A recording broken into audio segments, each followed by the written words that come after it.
kick off with apologies, please. Agenda item 1. Yeah, apologies have been received from Councillor Hugh Irving and also from for business item number 6 from NRW representatives, Dŵr Cymru and Waterco. They've got other commitments, unfortunately. Thank you, Rhiannon. And number 2, we'll go on to declaration of interest, and Gary's going to run through that, please. Members will be aware of the requirements under the Council's Code of Conduct to declare any personal or prejudicial interest in respect of any business to be considered at today's meeting. Such interest should be declared now, or as soon as the councillor affected becomes aware that they have a personal or prejudicial interest in today's business. All members declaring an interest are required to state clearly what the interest is and to advise whether it's a personal interest or a personal and prejudicial interest as defined in the Code of Conduct. Any member declaring a prejudicial interest is required to leave the chamber for the duration of the business and can take no part in the proceedings. Members with a personal interest only may take part in the debate and any vote. If a personal or personal and prejudicial interest is declared today that has not previously been disclosed and recorded, the councillor concerned will be required to complete and sign a declaration of interest form, which is available online. Thank you, Gary. Any declarations of interest, please? No. I have taken some advice of Gary on agenda item number 5. Personal interest that I am a landowner and I'm a signatory on the call-in. Gary didn't think it was justified to sign the paper. Gary?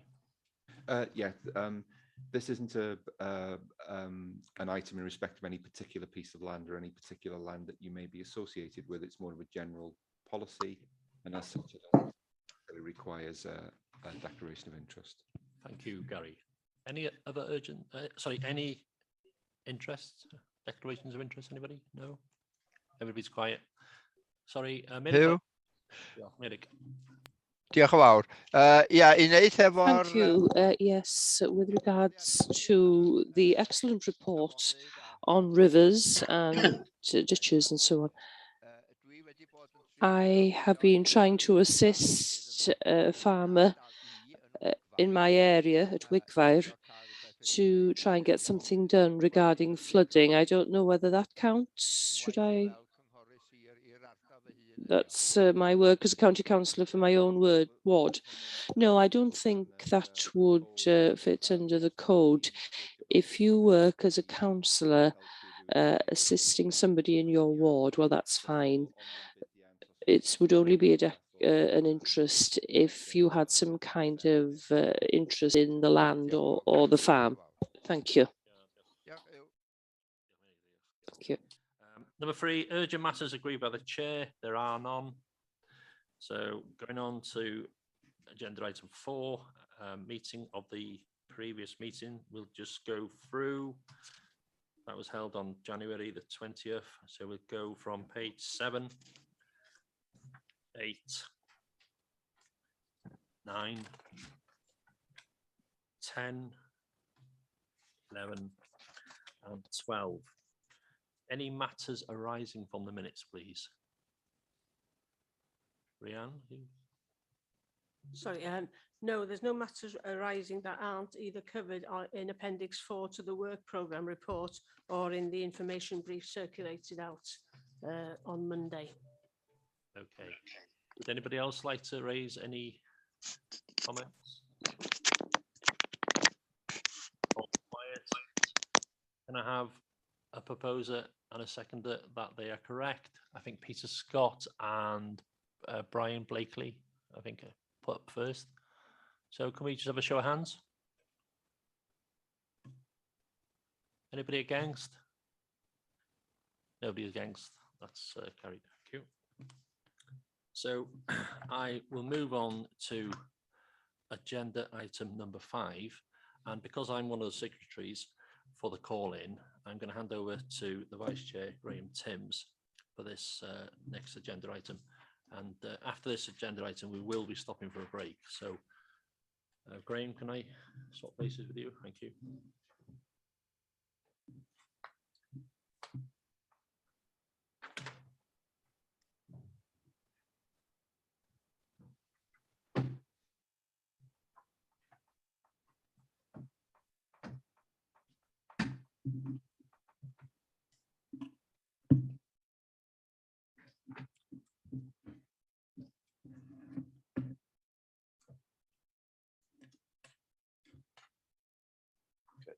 Diolch yn fawr.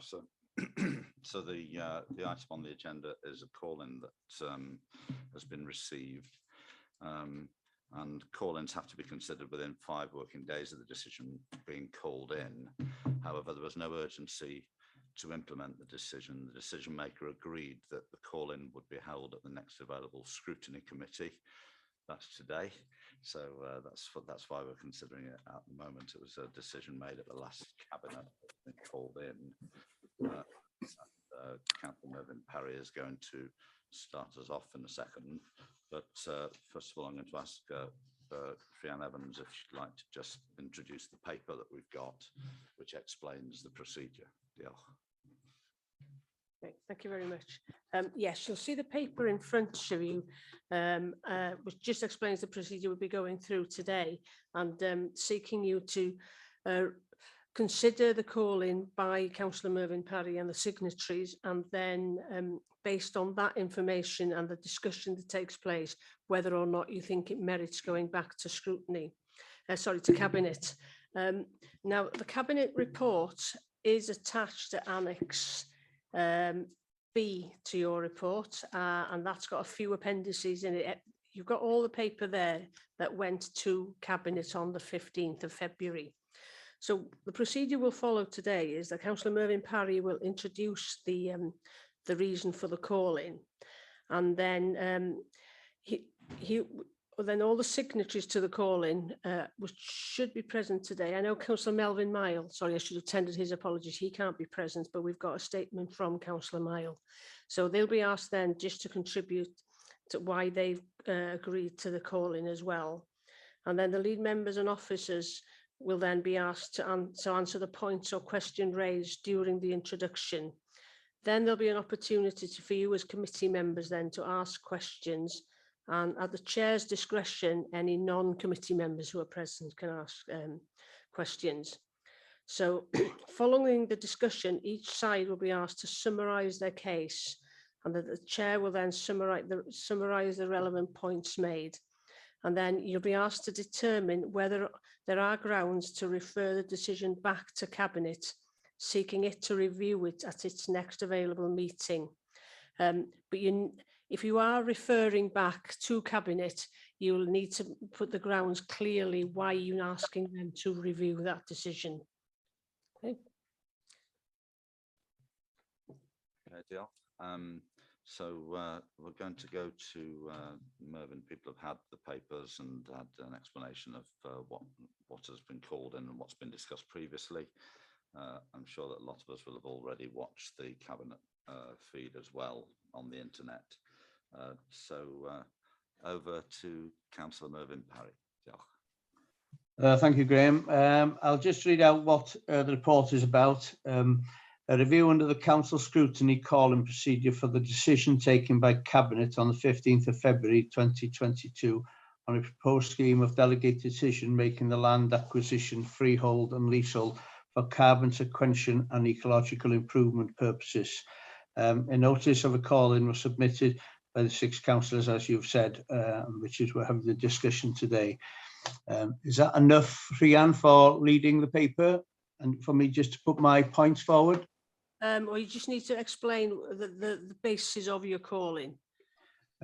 Is that in the number 2? A notice of the call-in was submitted by 6 cabinet council, 6 non-cabinet councillors in accordance with the council's constitution.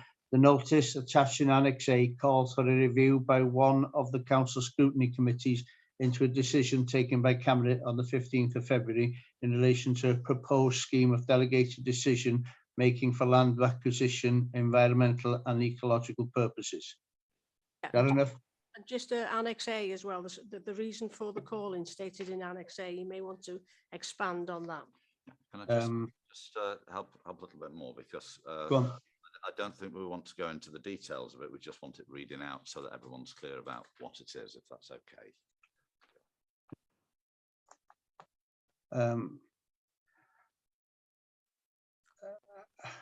the Annex A, the report, a proposed scheme of delegated decision making for land acquisition, freehold and leasehold for carbon sequestration and ecological improvements. I'm not sure what you're asking me to read really here. I'm asking you to read the grounds stated on the call-in, and it begins with "my concerns are," and just that paragraph. It's the bottom of page Yeah, 17. bottom of page 17. Okay, we'll go to that one. My concerns are that the council is in a position to land grab at any auction potential, outbidding any local farmers or landowner needs. I understand that they are not after prime agricultural land. However, the decision needs to be discussed with local members and local mags pre-bidding on land without knowing local knowledge and need. We request that, according to the council approved call-in procedure rules, note 5, a meeting of the most appropriate overview and scrutiny committee to be held in 5 working days, which is why we're here today, and the members who signed it. Okay, thanks for that. So so we've got the grounds for the call-in, and what we have to do is to listen to the members that have put the case for the call-in, and then listen to the response from cabinet members and officers to see if those grounds can be discussed in more detail, and then we need to excuse me, we need to come to a decision then as whether we want cabinet to reconsider the issue at their next meeting or their next available meeting. And we also have to, as Freehan said, we have to establish what grounds there are. So just going to the actual debate at the cabinet, Councillor Brian Jones is with us this morning. Councillor Julian Thompson-Hill is also with us. I see Councillor Alan Smith is here as well. He contributed to the debate. Sorry, not Councillor. You get it. Maybe in the future, but Alan Smith is here, one of our officers who contributed to the discussion as well. So I don't know if, can I ask Brian if he just summarised the what went through the cabinet? It's in the papers anyway, we know. Right. So okay. It's clear for the webcast as well. Yeah, certainly, Chair. Hopefully I'm coming through loud and clear from here in sunny Rill. Does it sound okay? Yeah?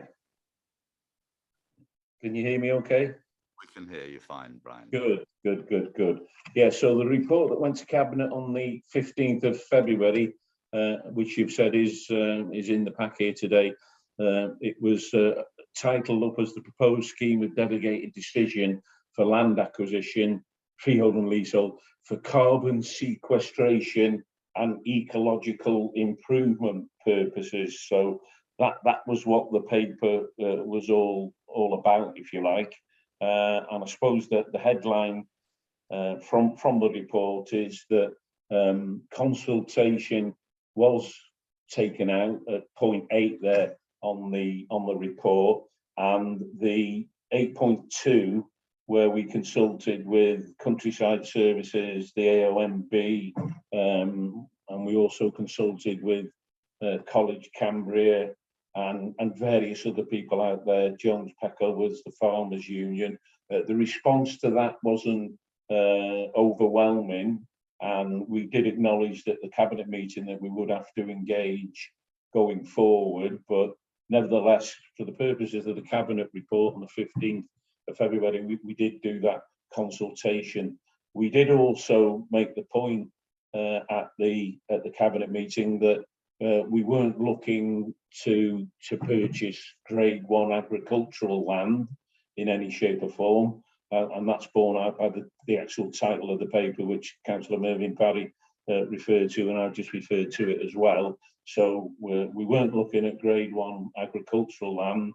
We acknowledged that we needed to consult, and although it's not in that report, there is a limit.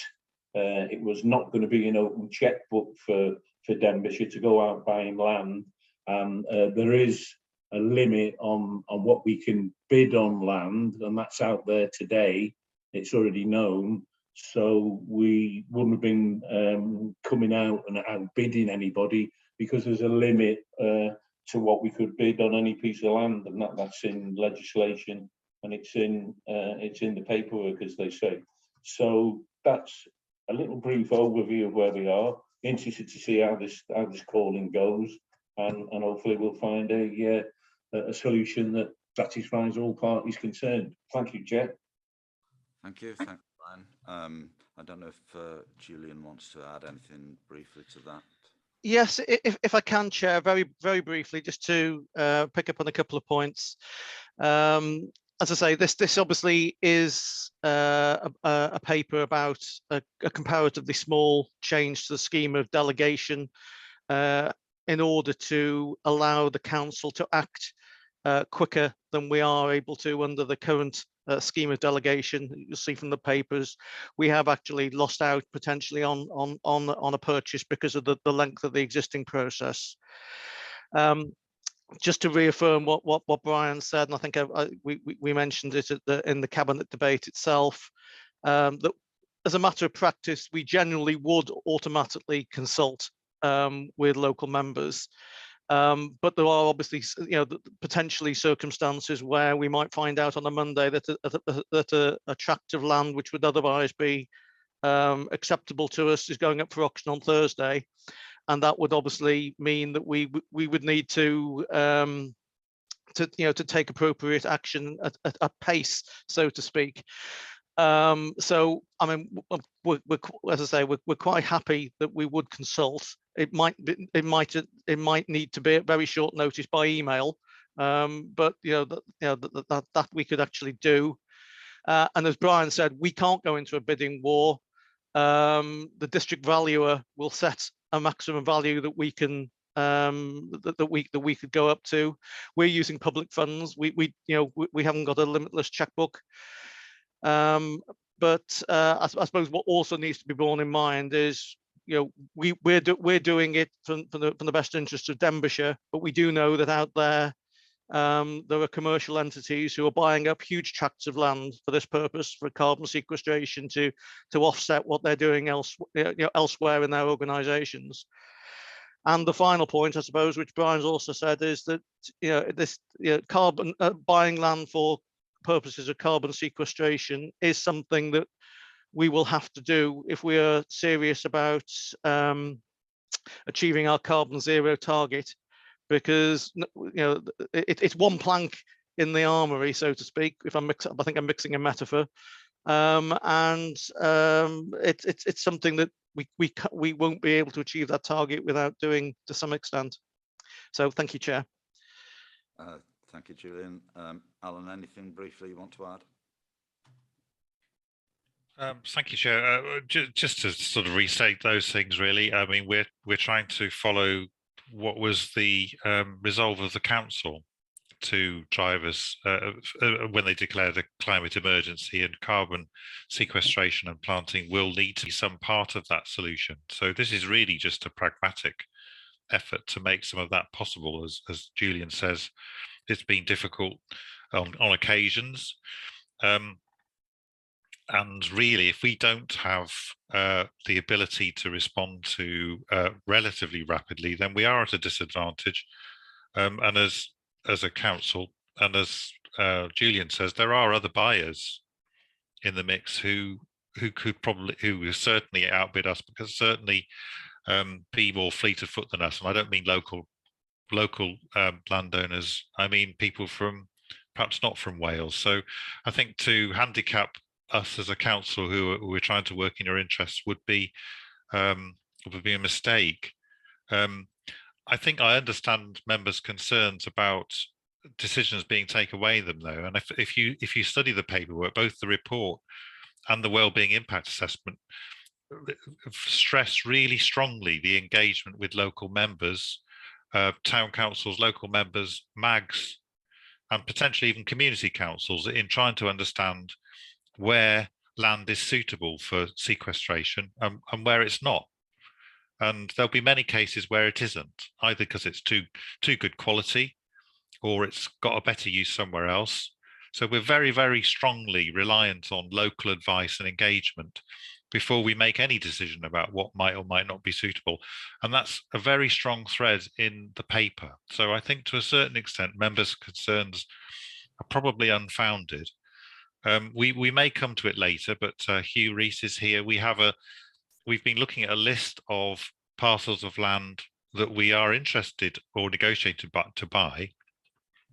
Nearly all of them have come from the recommendations of local members.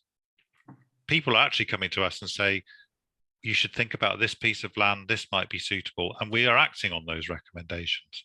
So actually our intelligence is coming very much from the local community, and that they are guiding us in our possible decisions. So I think the reality is the opposite of what members are worried about. The reality is that we're very much dependent on local knowledge, local expertise and guidance about what's proper. And I think probably there's 5 sites we're currently looking at. They've all but one have come from the recommendations of local members.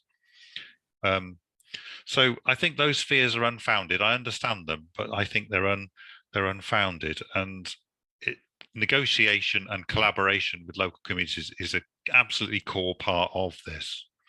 And just to re-emphasize, I think a lot of the fear is, if there is fear, is apart from a principal objection, is that we would be wanting to buy prime agricultural land. Well, we absolutely don't. There's absolutely would be no point in that. That is for the production of food. But there are areas which could be usefully used for sequestration. And how we would use it, again, will differ from how an external company would. I'm sure you've all read stories about companies from London buying up farms in Powys and planting Sitka spruce plantations. Well, nobody wants to see that in Denbighshire. Alan, sorry, okay. Sorry, I'll cut across you a bit there, Alan, if you don't mind. I think these arguments will come up. I'm getting carried away. Beg your pardon, Chair. I think that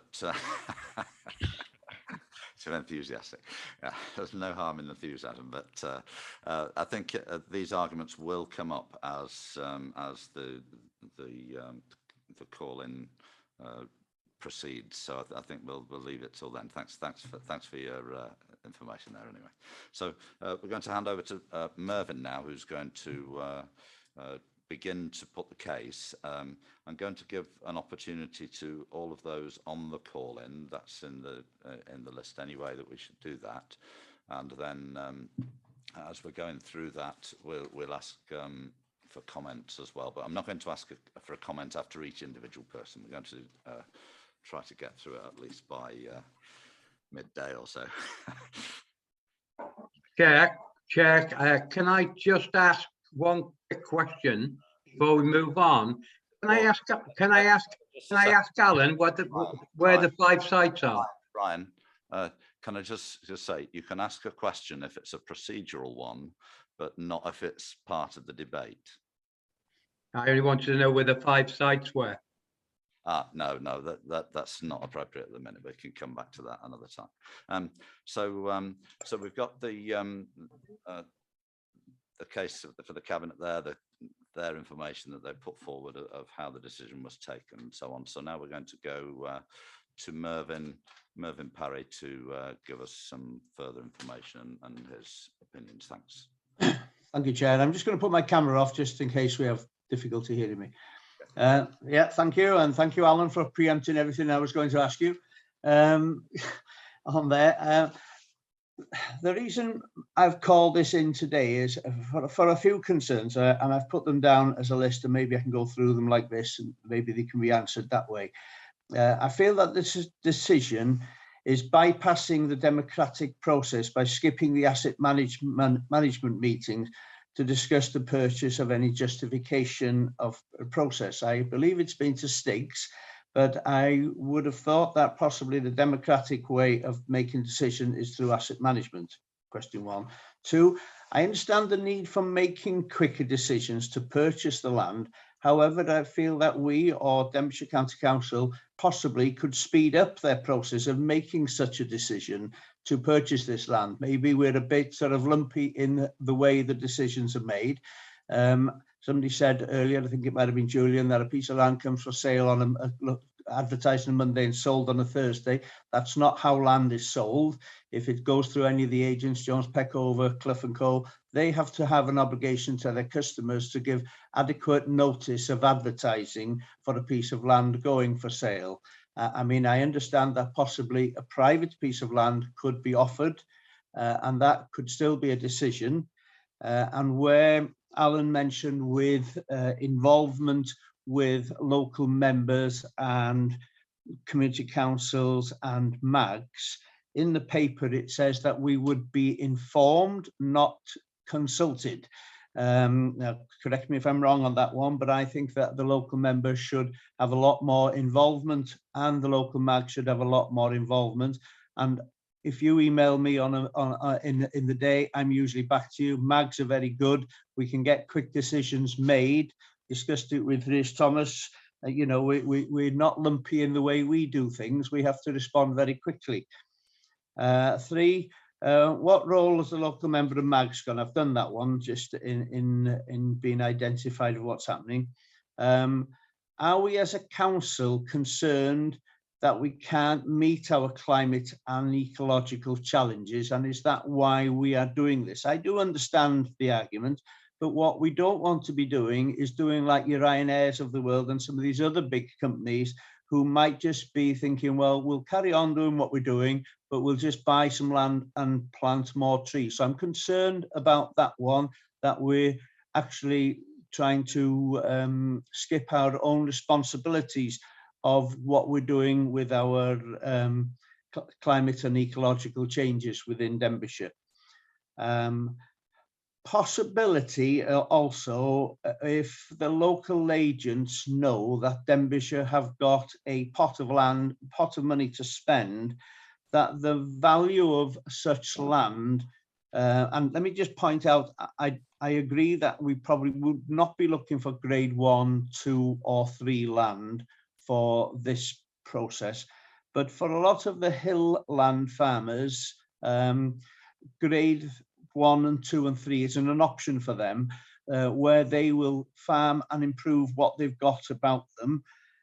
So it's not the type of quality of land I'm concerned about. It's competing against the possible mid to hill land farmers against the kind of land that they might want. And if the agent knows that we have got a pot of money, say £1 million, that it might start the rising, it might start the initial cost of that land might be inflated, knowing that the council might have a pot of money to bid on it. And again, you know, coming back onto the potential of outbidding the farmers, you know, I think the agents give plenty of notices of sale. And the last one I'm concerned with is in the consultation, the responses back from the unions, farming unions and the young farmers clubs. I know you say you consulted with them. Have we got any evidence of any replies to that?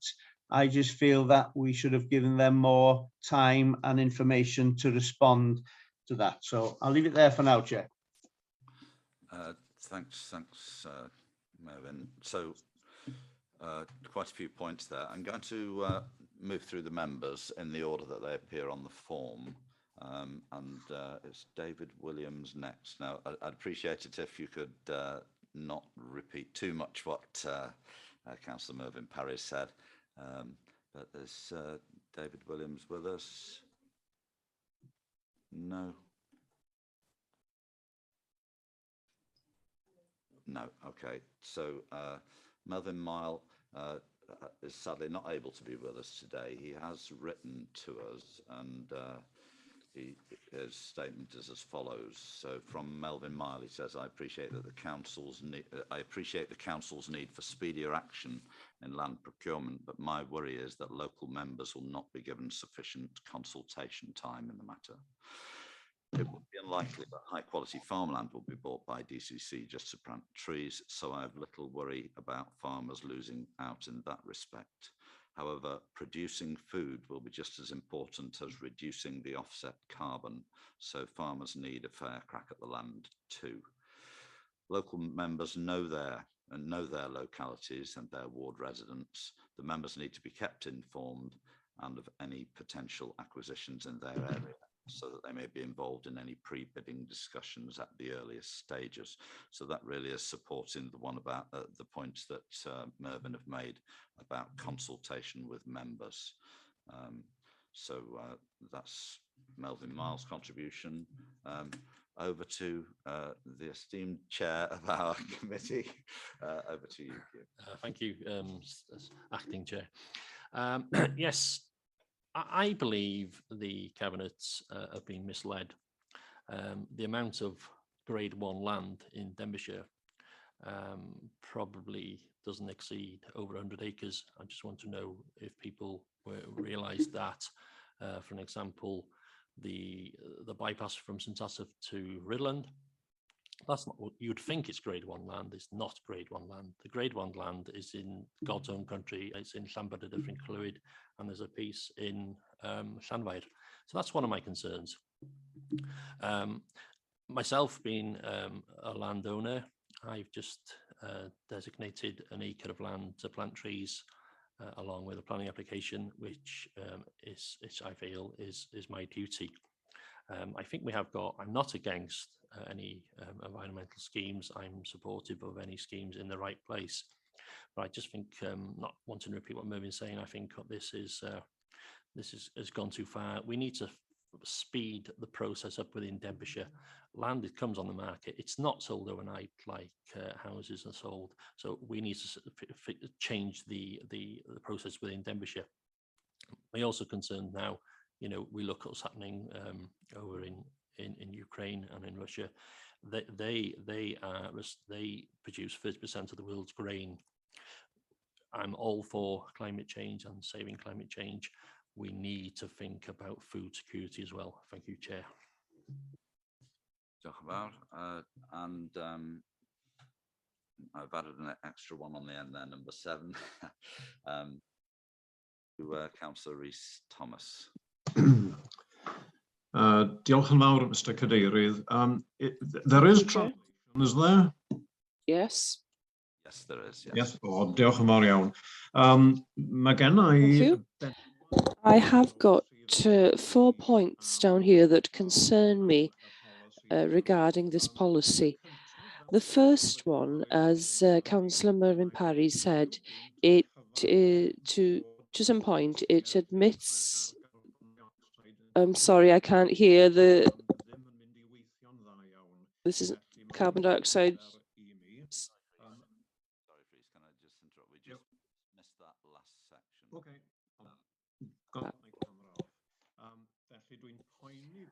I'm concerned that this is starting to look as if our policies to reduce carbon dioxide aren't going to work. I'm concerned about that. The second point that has been said, I also see this leading to raising prices of quality of the grade 4 and grade 5 quality land. As Councillor Hugh Williams has just said, I think if the County Council are going to turn up as some kind of new kid on the block with up to £1 million to spend, then the prices of land is going to rise, and this is going to be out of any local farmer's reach. Any farmer that maybe wishes that land for some reason, wishes to buy that land for some reason. I'm also concerned that local members and members of the MAG are being left out. As it's been said, we're at the end of the phone, we're available on email. So I do think that we need to go back to communicating with them. Consultation means consultation before taking action. Where consultation ends up as telling us what has already been decided.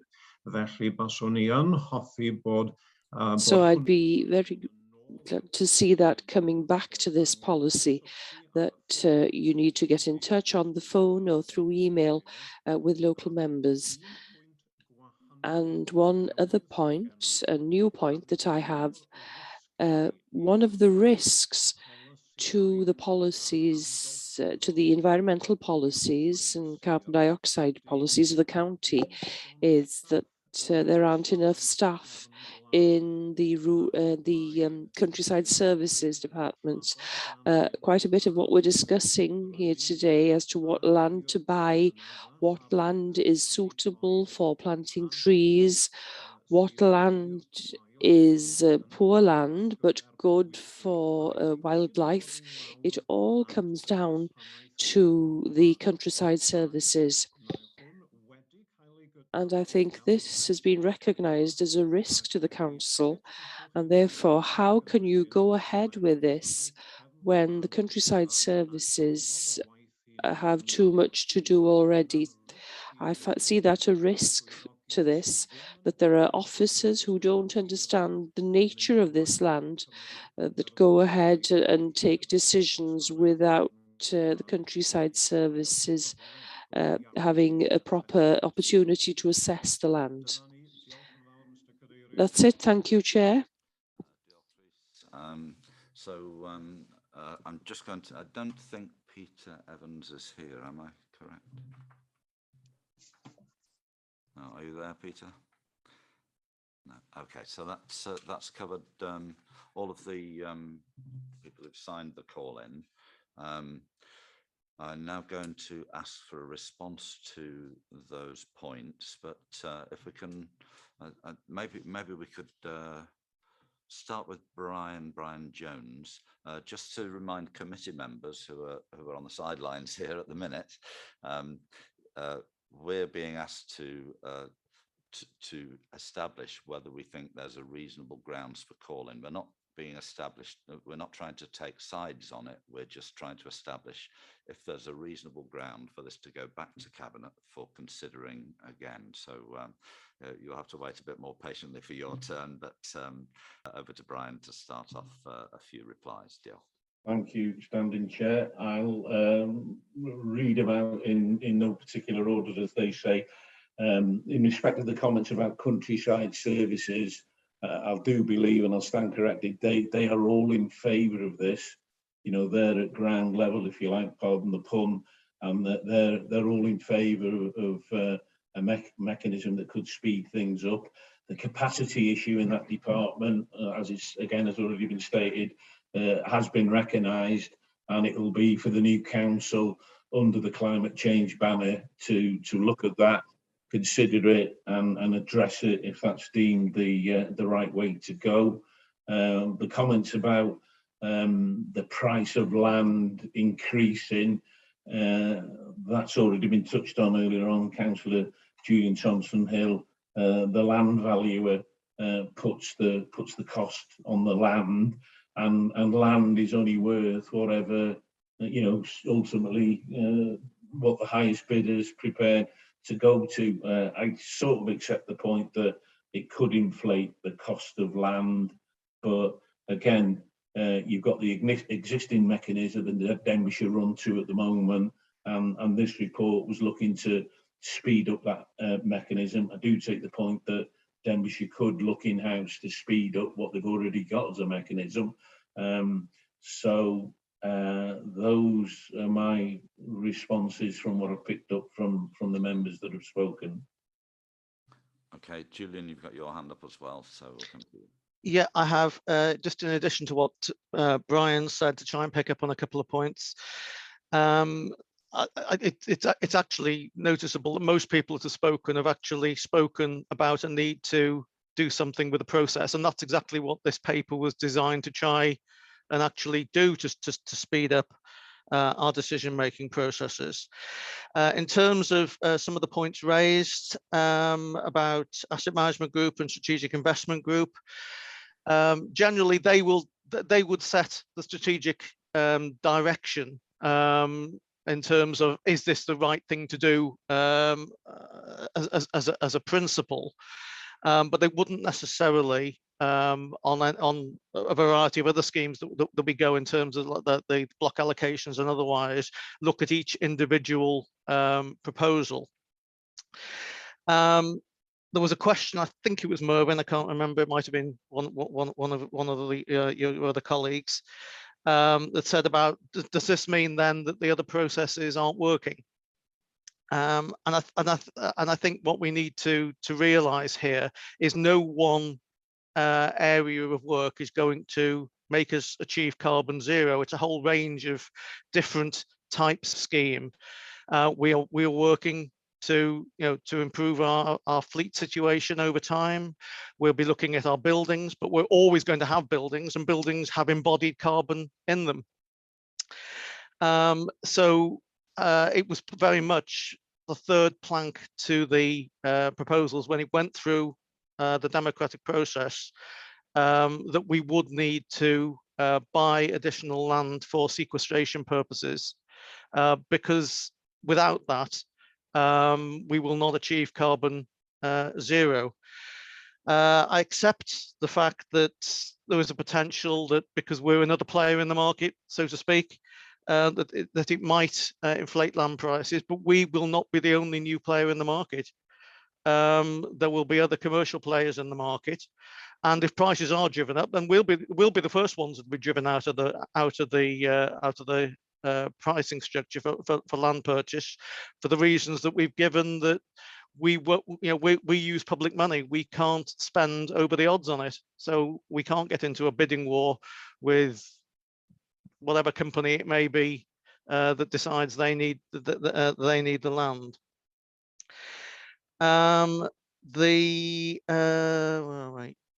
Oh, just to pick up, I know Hugh's here and may well want to add himself, but I don't want to put words in his mouth. But in terms of the questions on countryside services, I think they've said that they would be able to cope with what we're currently envisaging, but as time moves forward, and if this is successful as a programme of works, then they would need extra capacity, and that would have to be accommodated as a budget pressure within the budget process in future years. And I don't think Steve's with us today, might be, but I know that he's well aware that is one particular outcome that might actually exist. Oh yeah, I see he is here now. Apologies, Steve, if I'm trying to put words in your mouth. So I think those were the ones I wanted to pick up on. I don't know whether any officers wanted to pick up on some of the points that Brian and myself have missed out. Yeah, if I could jump back in there, Chair, one point I didn't touch back on was from Mervyn Parry about in the Cabinet report at 8.5 on engagement work consultation. That question was asked at a Cabinet brief before the paper went to Cabinet, and the response, and Alan Smith will probably chip in as well. It says in the report that it was positive conversations, but if I could just say again, I was told by officers that it wasn't a fantastic response, and I think the comment was, well, you ask people to engage on a consultation, if they don't respond, do you take that they haven't got any strong points of view? And that was the sort of conversation we had at Cabinet brief before the paper went to Cabinet. So Alan Smith might want to chip in on that. So there is no, I think Councillor Parry asked for evidence, unless Alan Smith comments otherwise. I don't think there isn't a vast raft of written evidence. Thank you. Yeah, so we'll follow that through now with Alan, and then I'm going to go to Hugh Rees for a comment on the staffing situation, and then I'm going to go to Steve Gadd. So Alan, first of all. Yes, thank you, Chair. Brian's right. We didn't have as much response to our consultation as we had hoped, and we were in the process of trying to chase people up individually around that. But what we did have was positive. And one of the features of the consultation, of the responses we did have, was that they welcomed the council's responsibility. They welcomed the council's participation in land management because of our public sector ethos, and because people thought we would be responsible stewards. So there is some positivity in that, and other than that, there clearly is. We didn't get as much response. We took that as I'm not quite sure what that means. Clearly, people weren't objecting that much, but it doesn't mean to say we didn't need to do more work with them. And I think that's why the report itself and the discussion at Cabinet focused on continuing our engagement with local communities. And indeed, that's what the report stresses in general anyway, is the need to work with local communities about what works well for them and what's sensible decisions to make. So there is more to do, but the consultation, the engagement we did have was actually positive. Thank you, Chair. Okay, thanks. Can we go to Hugh then for a comment? Hugh Rees. Yes, thank you, Chair. I appreciate councillors' concerns about Countryside's capacity with this emerging agenda, and we have had many conversations in the climate change and ecological emergency boards around capacity and what we will be able to cope with. At the current time, almost 3 years in, you know, we haven't seen anything that will concern us in terms of what we are going to need to do with council land that's going to be converted into areas for tree planting, and then with this new acquisition, land in St Asaph so far that it's going through as a new acquisition. Interrupt you, please, Hugh. Sorry, we lost you then. We lost a few sentences. I don't know if you could switch your camera off, if that's okay. Okay, hang on a minute, please. Okay, can people hear me now? That's fine. Yes, thanks. Okay, apologies. Don't know how where I got to there with that, but yeah, we've basically capacity at the present is fine. Going forward, you know, 2 or 3 years hence, if the volume of acquisition or land from the authority comes into the Countryside portfolio, we're going to need to look at it. And Councillor Jones and Thompson Hill are correct in saying it's under review. It's a dynamic process, and so we'll be looking at it as we go forward. Thank you. Okay, thanks, Hugh. We're going to go to the person who knows about the money now, Steve Gadd. Over to you, Steve. Thank you, Chair. Yeah, I mean, just to build on what Julian and Alan and Hugh have said, really, to stress that, you know, there are 2 processes. So we've agreed as part of the 3 to 5 year budget process that there are annual service pressures that are considered. So obviously services can build in pressures through that process. But with this programme in particular, we know that we will need additional resources every single year for the 9 years of the programme. Some of that will be capital. So the revenue impact of capital, but we recognise that some of that will need to be staff resources. And we've seen that already. So there's, you know, new staff approved as part of the budget approved for 22-23 to help implement the building improvements and the energy efficiency in buildings. So we know that at some point we'll hit a tipping point and you will be coming up and saying, no, we need some more resources here, and that will be considered as part of the budget process. But there is a process to do that. Obviously it's a decision for the council at that point, but I'm certainly expecting sometime over the next couple of years, if you know this policy is successful, that Countryside Services will be requesting some funding. Okay, thanks. Perhaps we can go back to Councillor Mervyn Parry now to see if he's got any points he wants to make, or if he's been satisfied. Oh, just a second. Another answer on food security or grade 1 land. Yeah, okay, but come to those in a second. Yeah, food security and grade 1 land, they're 2 points. We'll go to Mervyn first and then we'll go back to that. Chair, I'm quite happy to listen to the rest of the debate and then come back after, if that's a possibility. Okay, so Hugh just wants to have a response on grade 1 land, the fact there's very little in the county, and the food security. Yeah, who can take that? Do you want to just restate your point, Hugh, so that we can be certain of the point you want to answer? Yeah, thank you, Chair. After conversation with Brian Jones, he said what no grade 1 land would be purchased. I was disappointed what he didn't know, and I'm sure others didn't know how little grade 1 land there was in the county. and also with what's going on in Ukraine and Russia at the moment, you know, we've got to look at concerns over our food security for the future as well. I'm all for planting trees, just by the way. Okay, who can take that?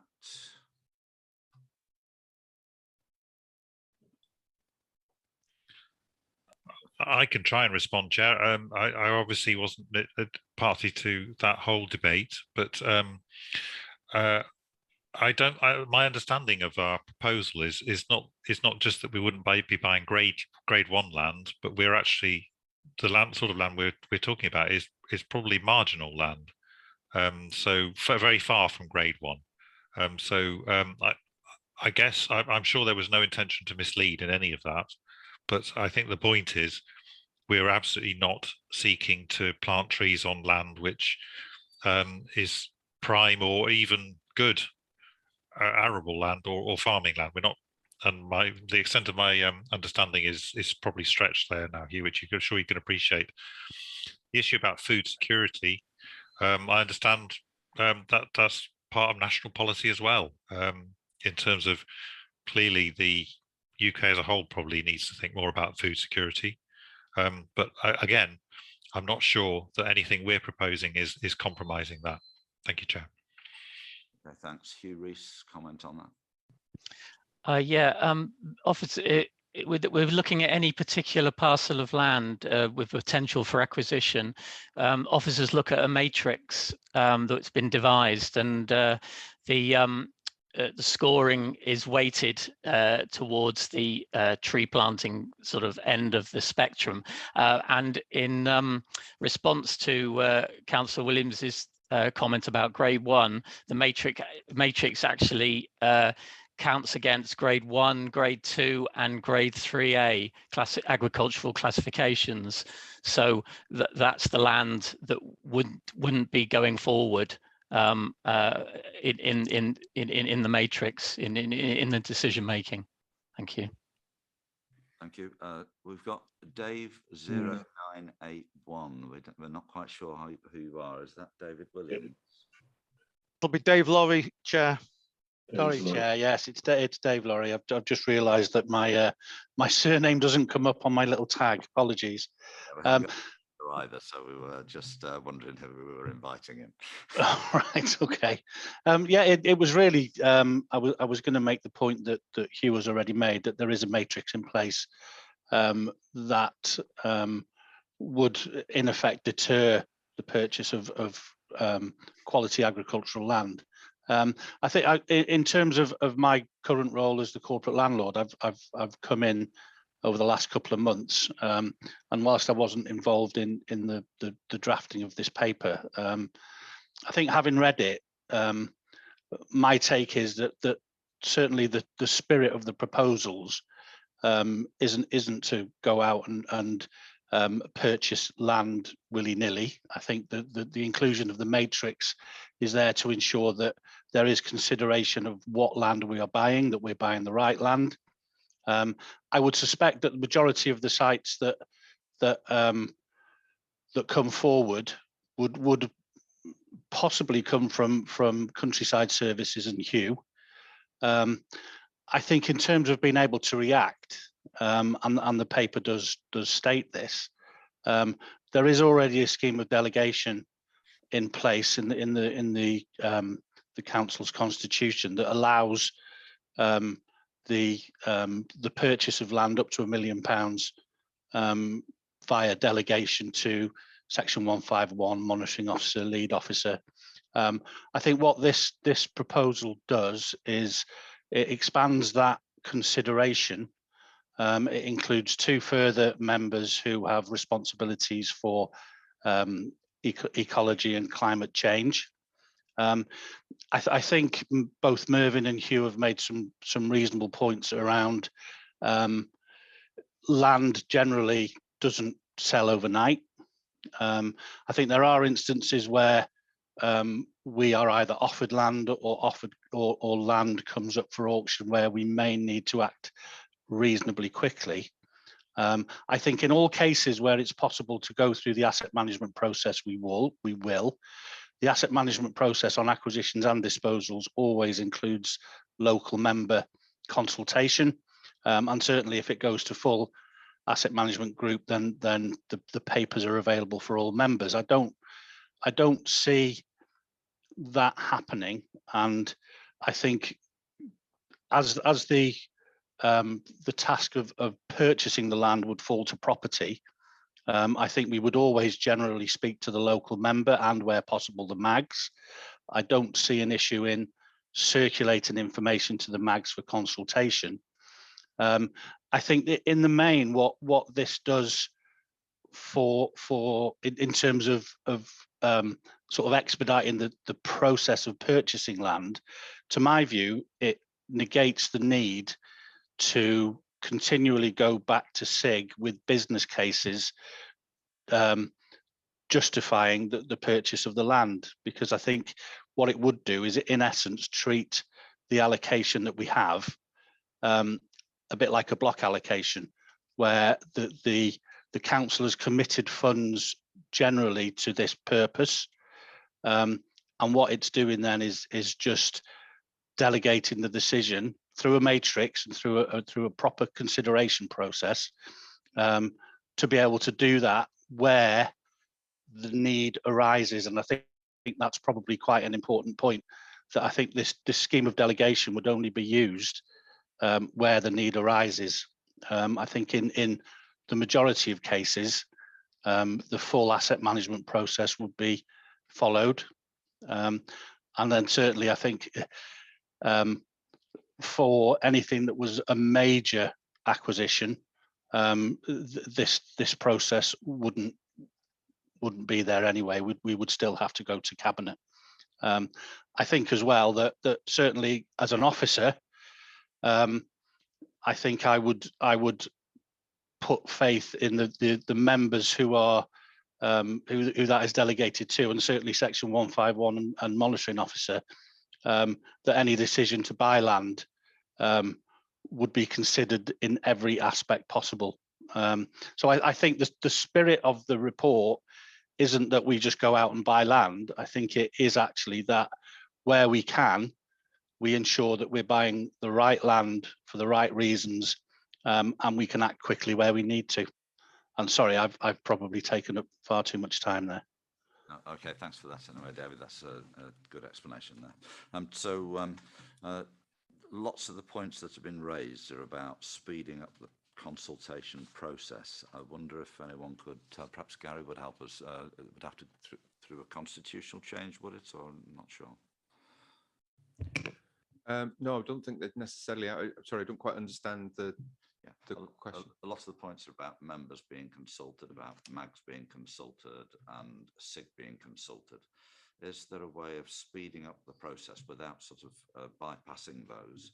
Is there a way of speeding up the process, having meetings, emergency meetings, like a licensing committee or something like that? Well, the issue in respect of the questions about local members and MAGs is my understanding, if you look at Annex 4, is that the process does envisage that local members and MAGs will be consulted prior to any of these decisions being made.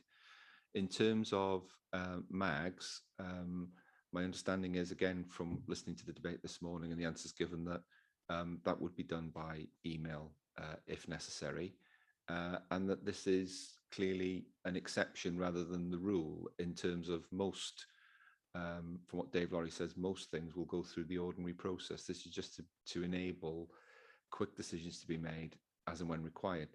Clearly, MAGs can be contacted by email. MAGs are not formal committees of the council. We don't have to publish agendas to the public, and we don't have to have the specific time requirement for notification of those meetings. So yes, those can be done quickly, and we don't need to change anything in the constitution around that. Okay, thanks for that. That's the end of the debate from the point of view of those that are raising the issue. We've got to decide whether we think that it justifies going back to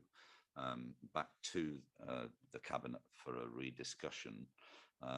So that is the end of the debate, Mervyn. So would you like to make some comments now? Yeah, the other speakers are not from the group. Yeah, just a couple of points then. On what David said, just maybe it's not for today, but if we're not planting on good agricultural land, would we not class Greengate as reasonable quality land? Maybe David Lowry could answer that one. I know it's our own land and we have an option to do what we want with it, but if we can plant there, they might consider planting everywhere else. One of the concerns I have, and maybe somebody could strengthen it, of the consultation that went out to the young farmers and the farmers' unions. I mean, because most of the farmers within the unions are actual working farmers, and the young farmers themselves as well, trying to consult with these during a COVID situation would have been difficult to get them together because they wouldn't be allowed to have meetings to put those responses back.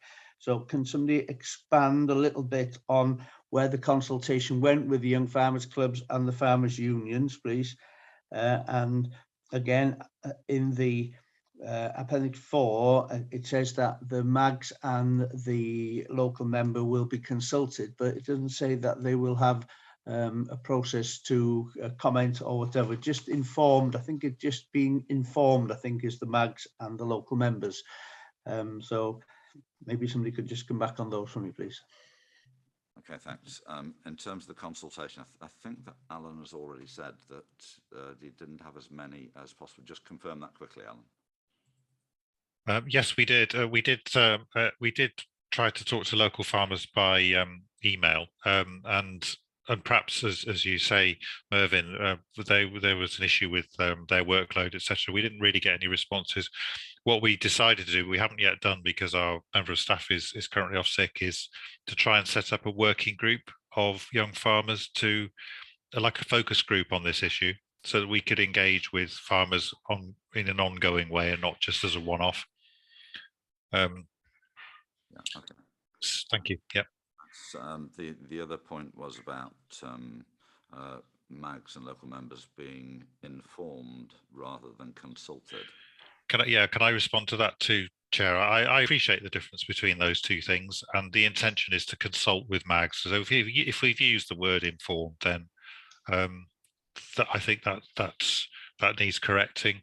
Our intention would always be to consult and ask people what they think, not just tell them. Chair, if I could come back on that one. Second. And I'm sure I'm not the only one who would say that. In place.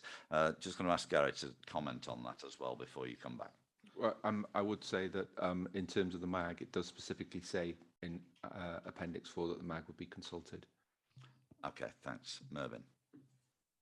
That's okay. I'll leave it for now. Okay, so we're now going to go to the group then. This is the members of the committee. We've got Brian Blakely has had his hand up since about 10:05. Over to you, Brian. Yes, thank you, Chair, or Deputy Chair. Graham, yeah, the question earlier on was from Alan. He mentioned 5 sites. Has he got his hand the 5 sites? My concern here is, as we've mentioned, it's been mentioned time and time again about consultation, about our councillors, ward members being consulted on this. I don't know how it would affect us on the around the coast of Rail and Prestatyn on land being brought up. We have candidate sites here, especially on the southeast ward, that have been put forward maybe for building, which I'm totally against. It would be better used maybe for planting trees and wildflower rather than putting forward for building properties. And those 2 candidate sites are both on farmers' land, where we have grazing sheep and cows at this moment in time. Is it possible that David could give us the 5 sites that he had where they are? Thank you, Chair. So that would be an appropriate thing to do in a public meeting. So perhaps some internal communication is a good thing to have there. Okay, thanks. If he could do that, Chair, I would be very happy. Thank you. Thanks. Can't see any other members of the committee that want to say. Don't forget, our decision is, do we think that the call-in should go back to Cabinet? So we're deciding, do we think that there should be more discussion on this issue in Cabinet? And if we do that, then we've got to give a list of things that we want them to reconsider. So members, okay, we're going to go to Merrick Lloyd Davis. Don't forget, we're not challenging the decision. We're deciding whether the decision is the right one to go back to Cabinet tonight. Merrick. Diolch yn fawr, Mr Cadeirydd. Thank you, Chair. Just to say, you're very quiet. I'm not sure if the mic closest to you is on, but your voice isn't coming over very strongly, just for information. I raised this problem in different committees, and the answer I had was that it wasn't to reduce the problem that we have with regards to carbon.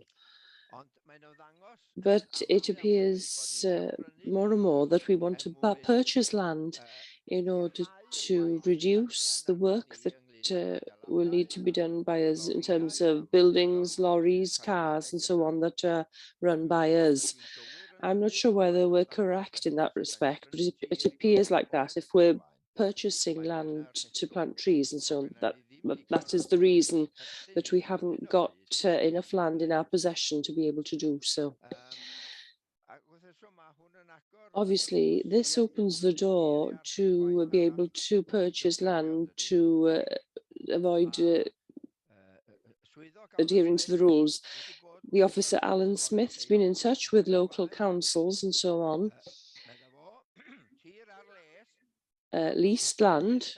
Why is there a hurry for leased land when we own it, when the lease comes to an end? I don't see what the urgency is there. Hasting the purchase, as it was said, to reduce the time that's been taken by committees. You have mentioned, Chair, as to why we can't change the structure slightly of the emergency committees. We can do that when we need to. And if there is something of great concern to us as members, I feel we should hold emergency committees, and that's what the Cabinet should be considering here, and not asking for more strength and permission. 8.4 on page 25. It states there, proposed scheme of delegation on the 27th of July and approved the recommendation to introduce the scheme, but only marginally. So there wasn't great support to it. That's what it states on page 25 of the report. And page 30. I'm sorry to be taking up a lot of time, but there's a lot of work going through these papers.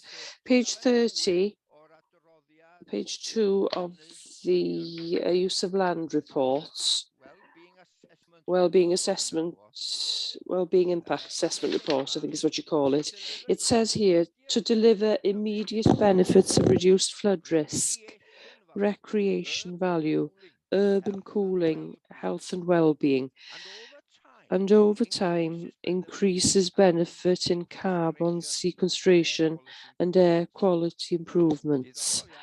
Very interesting. But you've been talking all the time about growing trees on this land.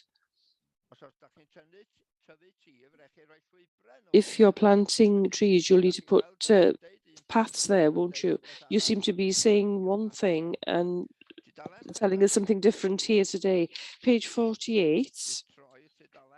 Should we just turn over to the page? If land scores well at assessment and there are no immediate legal concerns discovered in the earlier negotiations with the seller land agents, the current process for any land acquisition for carbon sequestration and ecological improvements purposes is as follows. Ward member notified not discuss with the ward member. I accept that you say that the MAGs discuss, but the local member isn't given opportunity to discuss. And you said it's too slow. We've had it indicated that the notifying is probably in the spirit of consultation rather than just informing. Ia, diolch yn fawr, Mr Cadeirydd, ond dydy o'm yn deud Thank you, hynny. Chair, but it doesn't state that on the paperwork, does it? Alan Smith said that he thought that that was the intention of the word. That's correct, isn't it, Alan? Yeah. Yeah. Okay. Wel, gawn ni neud yn siŵr bod yn cael ei Could we gywiro? ensure that it's corrected, please? Thank you. Well, we can't correct the cabinet paper, I don't think, but I think that point has been noted. And Ydwch chi gywiro papur newydd da chi'n mynd You i gynnal? can correct a new paper that you're going to produce. we're not producing a paper. That's in a cabinet paper that you've noted. We've had an indication that the spirit of it is to be consulted, not informed, and we can't do any more than that, I don't think, as a committee anyway. Over to Councillor Gwyneth Ellis. Thank you, Graham. Apologise at the start. I'm using my iPad to log in, and I normally use my laptop, so I hope I get everything right. I've listened with interest to the debate as a committee member, and I feel that there is obviously strong feeling on behalf of members here that I think that the Cabinet should take account of. So I don't know if it's appropriate to propose that we do ask the Cabinet to relook at this, taking account of members' concerns, making sure that members are properly consulted, and also, I think, making sure that land acquisition for carbon sequestration is, the proper thing to do, that it's not sort of being used as a reason not to put work in other places. Okay, thanks, Gwyneth. I'll take that as a proposal that we do agree that the call-in should go through to the Cabinet. Is there a seconder for that? Is there a seconder? Mervyn, I think you're allowed to... Can I second that? Am I allowed to do that? Sorry, Mervyn can second, can't he? He's a member of the committee. Yeah, that's fine. Yeah, thanks, Mervyn. Okay, so we've got a proposal. Hugh just wants to come in with a question, please. Oh, thank you, Chair. There was, I just want to make it clear, because I'm a little bit more comfortable than I was coming into the meeting. Now, I thought there was grade 1, 2, 3, and 4 land. Now, somebody quoted grade 1A, 2A, 3A. Can somebody explain to me how many grades are there? Are there grade 1A, B, C, D, E, or is it just grade 1? Because it does make a difference on how I will vote on this. Okay, I mean, we don't want to go back too much to the arguments that we've already heard, but it's a question that you need to know. So let's go. Who can help? I think, was it free? Was it? Chair, Hugh. I think, Hugh, I can probably take that. It's my understanding there are 5 agricultural classifications, 1, 2, and then 3 is split into A and B based on condition, and then there's 4 and 5, which are agriculturally poor. So that is my understanding. Any more of a definition, I'll have to get the books out. I can't do it at this present time. Thank you. Hugh says thank you very much. Not at the minute. We've got Julian, Thompson, Helen, Dave, Laurie want to come in, but we're not going to go back to the debate again. What we're deciding now is, as a committee, do we agree with the call-in? We've had it proposed and seconded, and no other committee members want to make a comment, so we're ready to vote. But Julian's hand is up. Yeah, do you want me to strengthen some of the call-in reasons, or do we do that later? Yeah, Chair, you're correct, actually. Yeah. I think, to be fair, if members are going to vote on whether to call it in or not, they need to understand what the reasons are for the call in before they do that. Yeah, okay. Julian, is it related to what we're doing at the moment? Yeah, it was just a couple of members have made versions of the comments along the lines of we're only planning on carbon sequestration because we're failing in other to do other areas, or we're choosing not to do as much work in other areas. And I just didn't want to leave that to lie as an accepted fact, because that is most assuredly not the case. As I hopefully explained earlier, and Brian explained earlier, and Alan explained earlier, this, it's a multifaceted approach, one of which is a requirement to utilize land for carbon sequestration. We certainly won't achieve the target without some land acquisition for carbon sequestration, because we will always have carbon generating activities that we carry out no matter what we do, because we own buildings and buildings generate carbon. Okay, thanks. So we're going to come to the final bit now, which is the summing up. So we're going to ask Mervyn to sum up on behalf of the call-in request. Thank you, Chair, for giving this time today. One of the reasons I want to put on to strengthen it up, to bring it back to Cabinet for them to decide it, is to speed up the process of the decision making in the purchasing of the land. I'd like to see more consultation, or time for consultation with the farming unions and the young farmers on putting their response back to this. Now, following COVID, it should be a lot easier to get that response. We'll work with them. I think we want to strengthen the wording on the involvement with the local members from notification to consultation. I think that needs to be put right, whether it's just intentions are right or whatever. Let's get it right on paper.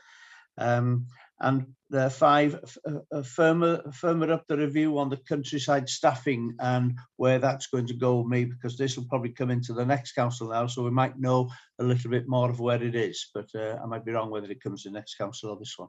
Okay, thank you, Chair. Thank you. It was the first one I missed. I've got the second one as speeding the process up, but the first one I missed. Sorry, you're on mute. Camera off again. Speeding up the process of the decision making. First one. Consultation with the farming unions and young farmers following post-COVID, so they've got time to have the meeting. Strengthening the involvement and the wording with the local members and MAGs from notification to consultation, and firming the review of the countryside staffing so that we know that we've got more, that we know we can be confident that countryside staffing is getting the funding to do the work that will be expected of them. Okay, thanks. That's 4 points, I think. Yep. 5. Yeah. Okay. So that's they're the reasons that we want to send it back if we agree to do that. Yeah. Over to Hugh. Thank you, Chair. I'd just like to add that, if I may, Chair, some clarity on the grading of the land. Sorry, you're not right, Michael. Right, somebody's muted me. Yeah, so some clarity, if it's okay, on the clarity of the land and maps to be available to Cabinet members to have a look to see, because it means nothing 1, 2, 3, 4, A, B, and C to me. We just need clarity of that, if that's okay, because it's okay. So that's as a 5th reason, that more information is supplied to the decision makers on the grading of the land and mapping, please.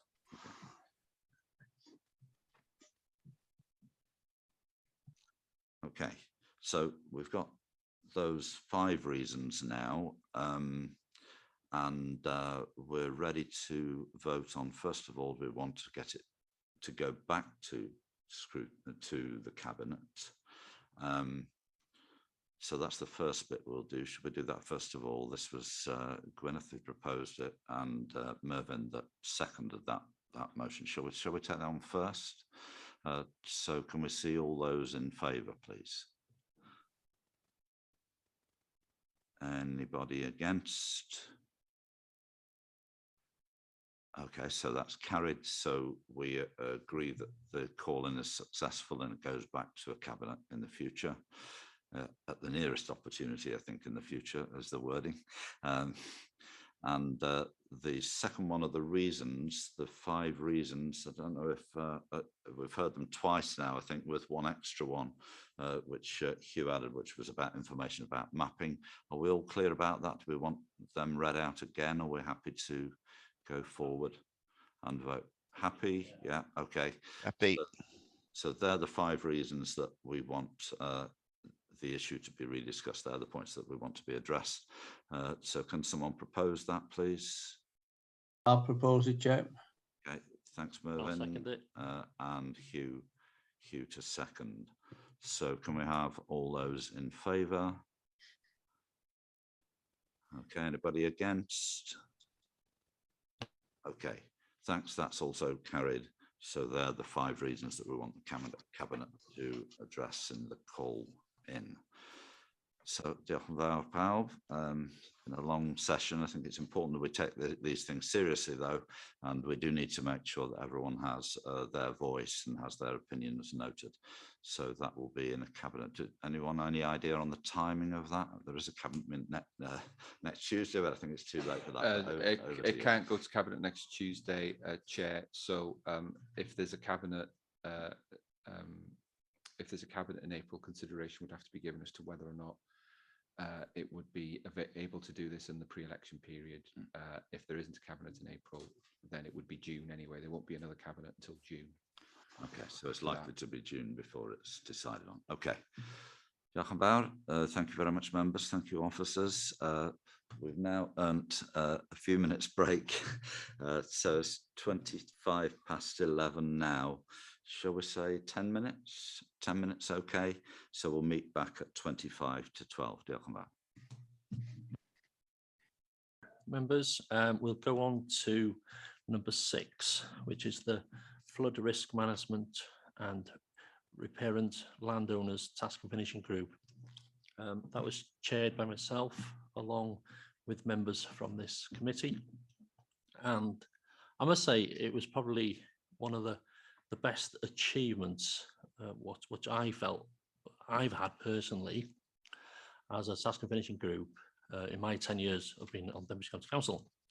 I'd like to thank the NRW, Welsh Water, Waterco, Farmers Union Wales, NFU, and the Country Landowners Association. And a big thank you to Karen Evans, who's the author of this document. Done a great job. It was this task and finishing group was set up from this community scrutiny, because we felt that nobody was sitting around the table and talking. Well, I can tell you it took a few meetings, but we got there. And I do feel a lot happier of where we are today. There's a lot in the report.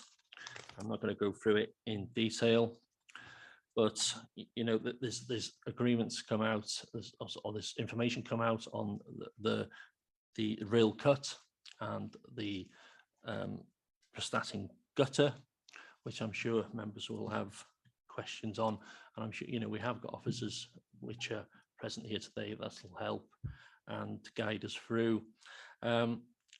We learned that Natural Resources Wales, which I for one used to blame them for everything, well, halfway through this task and finishing group, I actually had to support them and for their work.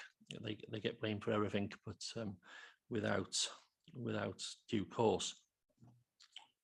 I can honestly say that after finishing the task and finishing group meetings, it will be going on, sorry, in the future, and I think it's important what we keep that loop going. Everybody now is sitting around the table and talking. Some of the farmers unions came over and said that their landowners couldn't get a license for doing work. We asked for evidence, what they submitted. Well, they had submitted licenses to do work. there was no evidence put forward. Going on from what we found in our few months of doing this, we will be putting a link up on Denbisher's website, pointing people to the right direction and letting them know how they can apply for licenses and work with National Resources Wales and Denbighshire County Council. So the document is there. I hope you've all read it, and yeah, we will be putting a press release out, as I said before, and there will be a link on Denbighshire's website pointing us in the right direction. So once again, I'd like to thank every single member who was on this task convention group. It's been a long stint, but a well worth stint. So I know that there's a few officers here as well who have contributed. Thank you very much. And I'll hand it over to questions if that's okay.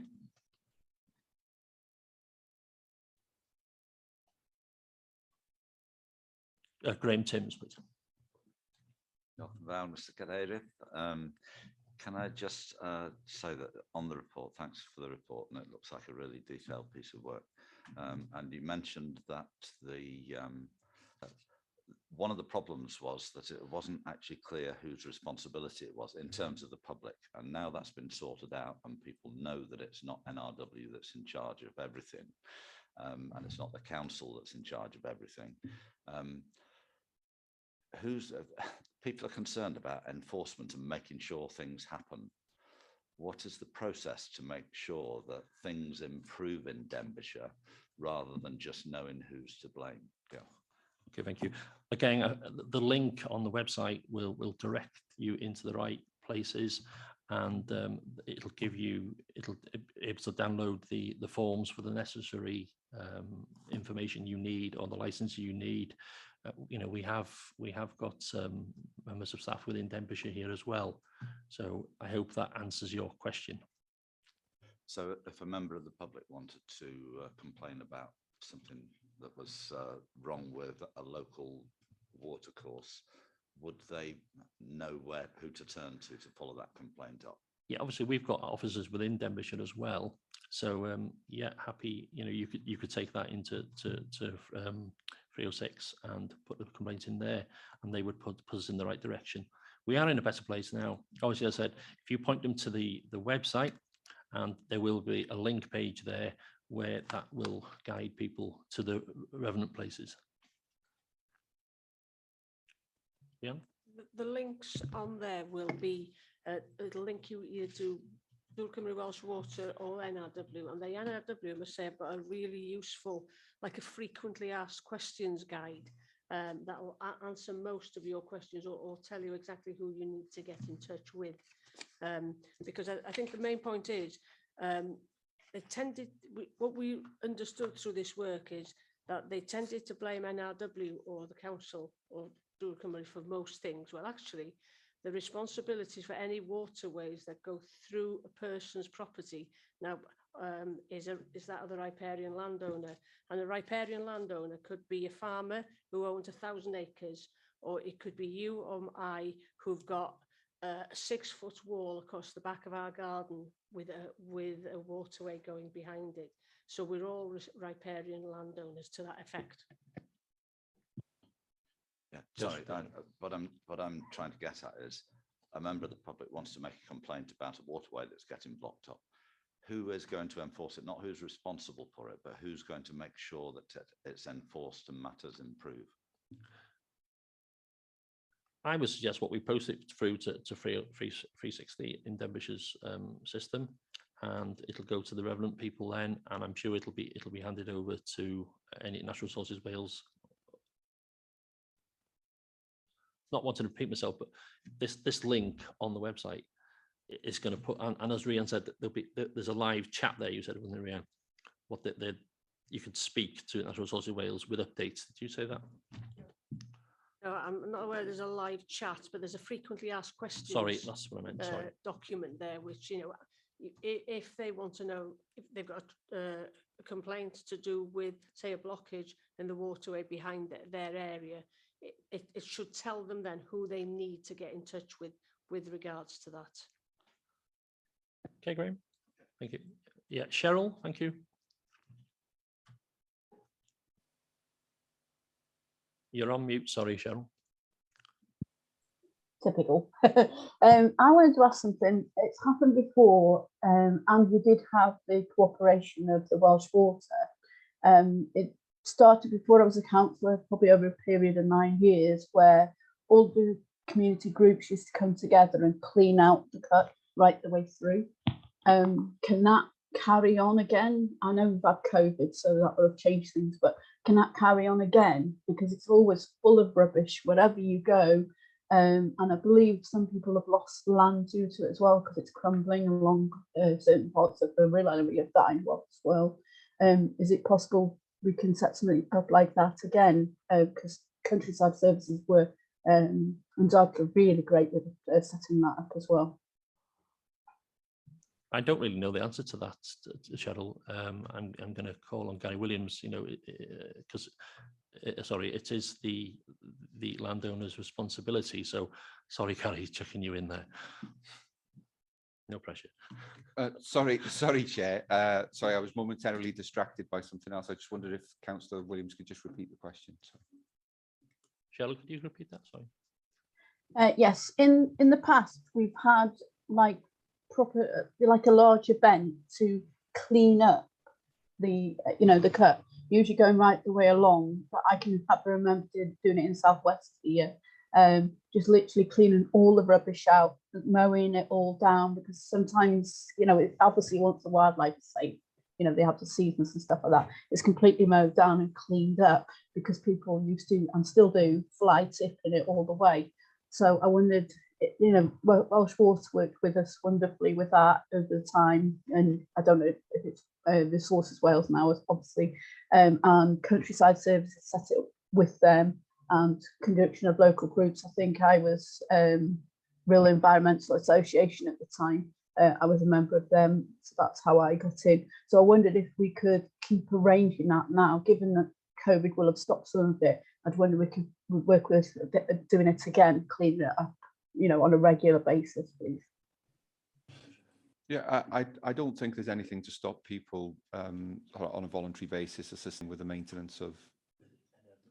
Yes, provided they've got the appropriate guidance from NRW and landowners' permission, etc., to go on there, then that's fine.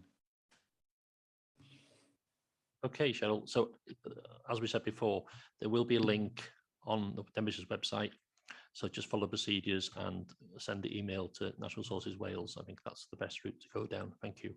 Gwyneth Ellis, diolch. Diolch, Cadeirydd. Cwestiwn sydd gen ni. Thank you, Chair. The question I have is, from reading the report, I can see that there is a recommendation to, the camera is going to be switched off. We're losing. Right, so we'll try again. Yes, from reading the report, I could see that there is a recommendation to send information to the owners of the Rhyl and Prestatyn river sides, and I wanted to know why that can't be done across the whole county. From what I understand, there have been problems originally in both these areas down the coast.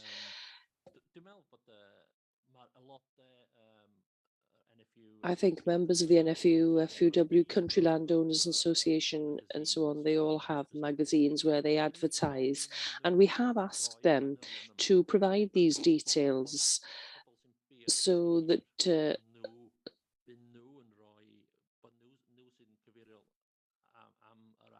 the landowners are responsible for the river and how they can do the work. We've asked them to do that. As we said, the website here in Denbighshire is ready to go.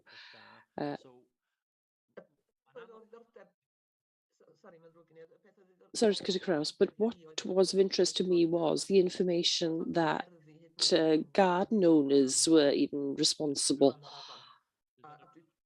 I'll bring FREEHOLD in here.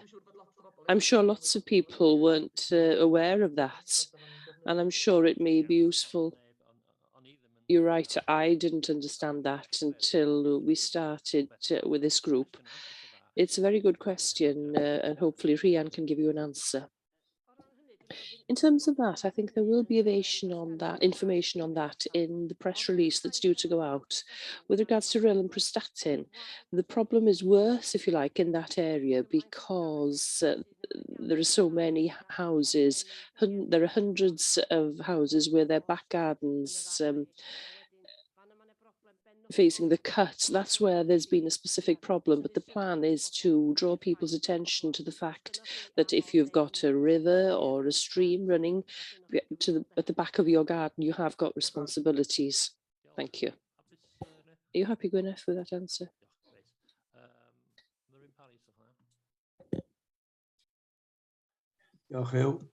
Yeah, I'm pleased that this report's come out.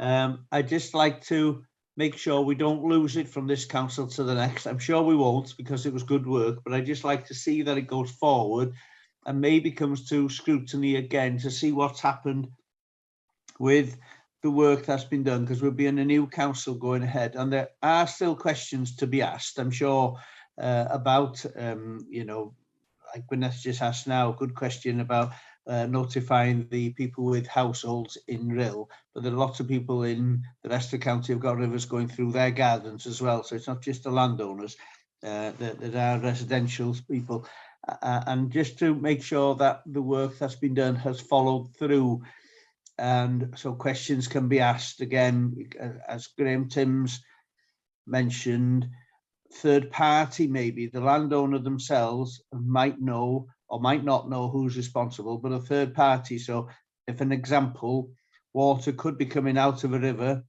crossing over a landowner's field, then crossing over a Denbighshire County Council highway and running into my house.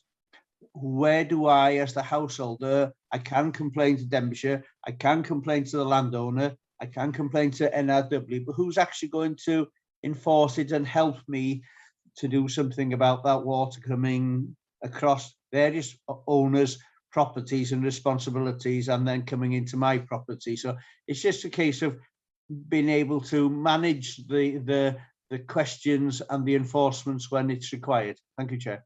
Thank you, Chair. Wayne Hope, would you like just to comment on that? So it's a fair question. Mervyn, just on your making sure it's not lost in transit over the next council, I'm sure we can put a recommendation in along that it comes back to scrutiny in 12 months' time. Yeah, Gary's coming in there. Yeah, I was just looking at recommendation 3.1, which is suggesting that the working group continue to meet on an annual basis, and perhaps that can generate a report of what's going on. Thank you. Thank you. So Wayne, do you want to come in on Mervyn's question about flooding over somebody else's property and ending up in somebody else's property? I think that was the gist of the question. Thank you. Yeah, thank you, Chair. Yeah, so the council has powers conveyed on it under the Land Drainage Act to intervene where there's an interest in the council as a land drainage authority to do so, but that isn't always the case. So there are situations where one thing I have to say is that riparian landowners have not just duties, but they have things that they could expect. So, for example, if somebody decides to block a watercourse and prevent a downstream landowner receiving water, then the downstream landowner has got a justified cause for complaint. But when it's the other way around, it quite often comes down to a matter of nuisance. So it's dealt with not necessarily through the Land Drainage Act, but through common law. So we've had a few cases like that where unfortunately we have to refer the complainants to their own solicitor to gain their own legal advice, and quite often more often than not, that does the trick. So it's like I said, although we have powers to enter land to carry out work, we have to be very, very careful how we use those. I don't know, Mervyn, does that answer your question? Or well, I suppose it does, but does it work? That's what I'm asking you. I mean, I could give you examples, but it's not, today is not the place to do that. But I can give examples where that doesn't work. Canonis area is an example. You know, my causes down there, I won't name them, but it doesn't work. You know, we've got problems down there that go into other people's property that could be avoided if something else was done, but it doesn't happen. Where do we get that enforced? And I think Graham Timms was after the same answer, really, in a way. And that's possibly where we want to take it that little step further forward into the next council when we discuss it again, is to strengthen those up. We can say all that, but, you know, if it comes across the road, then there's DCC have got an involvement as well, but they don't get involved in it. You know, so I think it's partly a matter of education. So the first thing we do, if we receive a report of a problem, is speak to the parties involved, just to advise them of what their duties are, and quite often that does the trick. But we would prefer, or I would prefer, landowners to work with each other without us having to intervene and use our legal powers. It's very rare actually where there's an impasse where the only option is the legal route.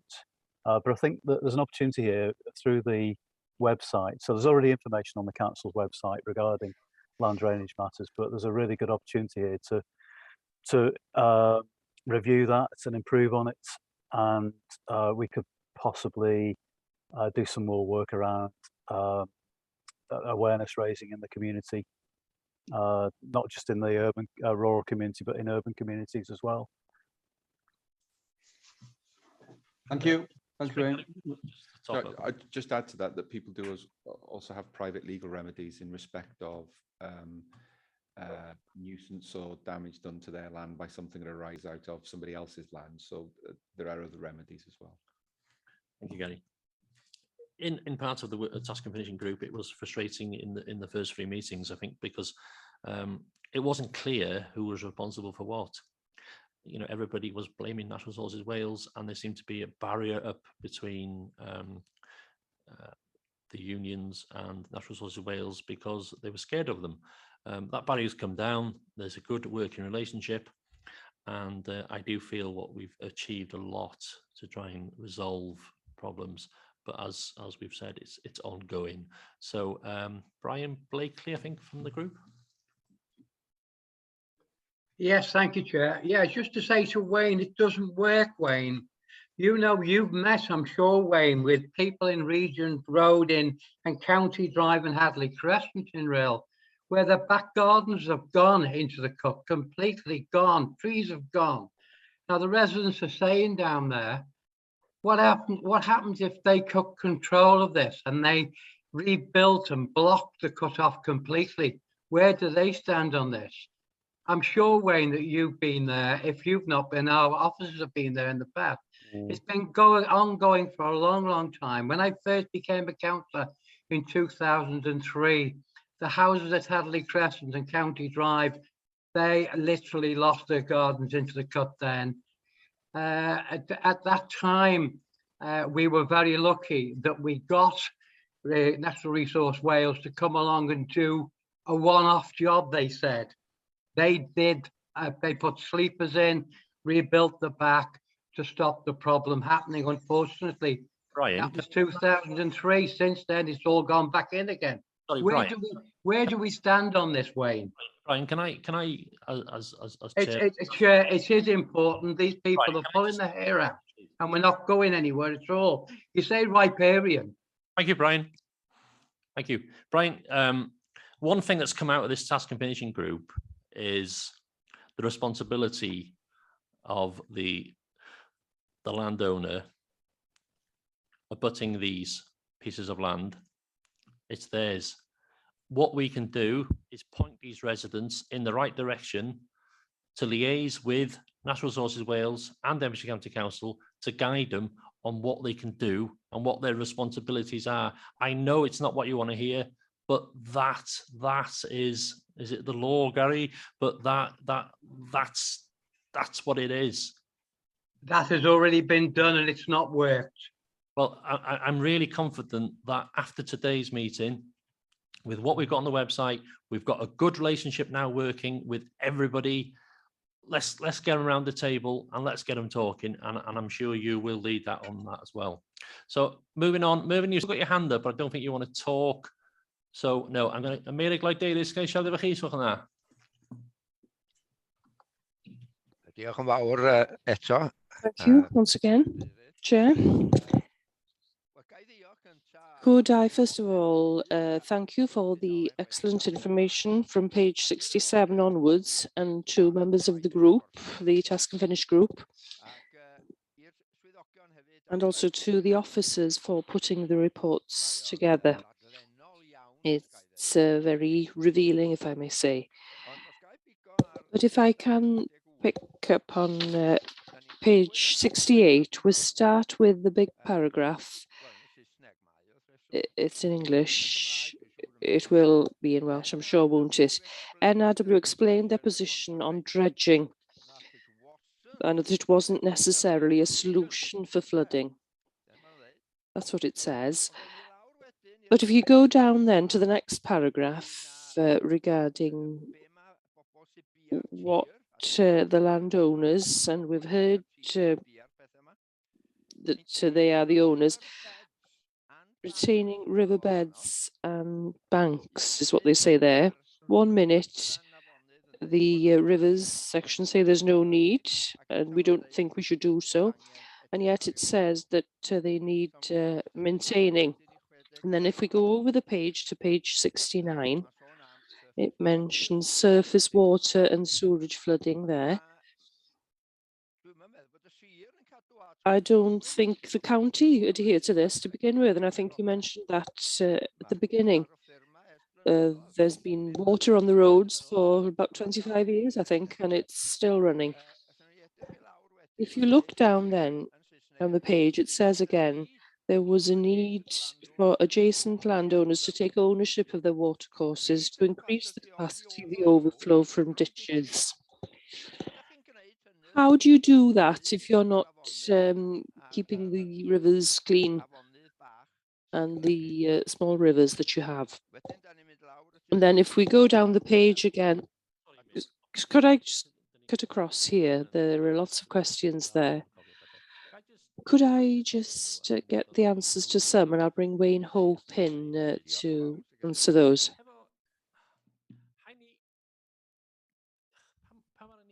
When we started this Task and Finish group, I was so more as frustrated as you are, and they said that they didn't want to dredge, but it is possible to get a license to dredge from NRW. So in some places, it's possible to get a license, but from what I understand, nobody has applied for a license over the past 2 years. That's what I understand.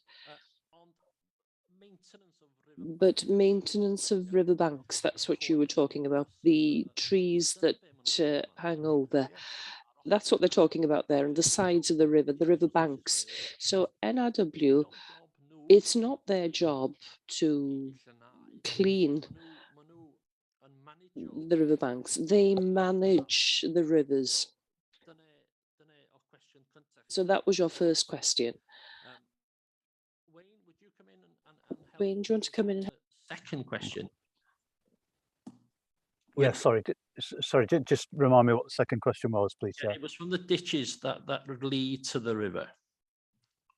In terms of maintaining them, well, from the council's perspective as a land drainage authority, we have powers under the Land Drainage Act, but not duties. So we use those powers where we think they could be used beneficially in terms of managing flood risk. The other alternative we have under the Land Drainage Act is to serve notice on landowners, but there has to be a very clear case there. So quite often it might seem that a ditch is blocked and the land isn't draining properly, but in certain areas, ditches are blocked on purpose. And it's all part of a big picture of drainage and irrigation, because that's the other side of this coin, that water is used to allow us to grow crops. Wayne, am I right in saying, Wayne, that a ditch that runs along the side of the road, along a landowner's field, I'm going to example now, belongs to the landowner, not to Denbighshire County Council or to the NRW. It belongs to and it's their responsibility to clean that stream. That's my understanding. In the vast majority of cases, that's correct, yes. Dwi'n ateb cwestiwn chi? Does that answer your question, Meirig? Well, not really, because nothing's been done about it. But what it states here is that they must be cleaned, and what the Rivers Authority say, if I can call them that, well, we don't have to do that. But people tell me, Peter remembers when we were on the Floods Committee in St Asaph for 2 or 3 years, there was a farmer there. He was tearing his hair out. He couldn't get permission from the Rivers Authority. They told him off for doing such certain thing. You're telling me now that is all in the past. Things are going to change. Well, we'll see about that. But if I could go on, Chair, could I just answer you there? Sorry to come in again. It hasn't been clear. It wasn't clear when we began this task and finish group who owned what. And we've had lots of people, when we've discussed with them, they've said that they've asked for licenses to carry out this work.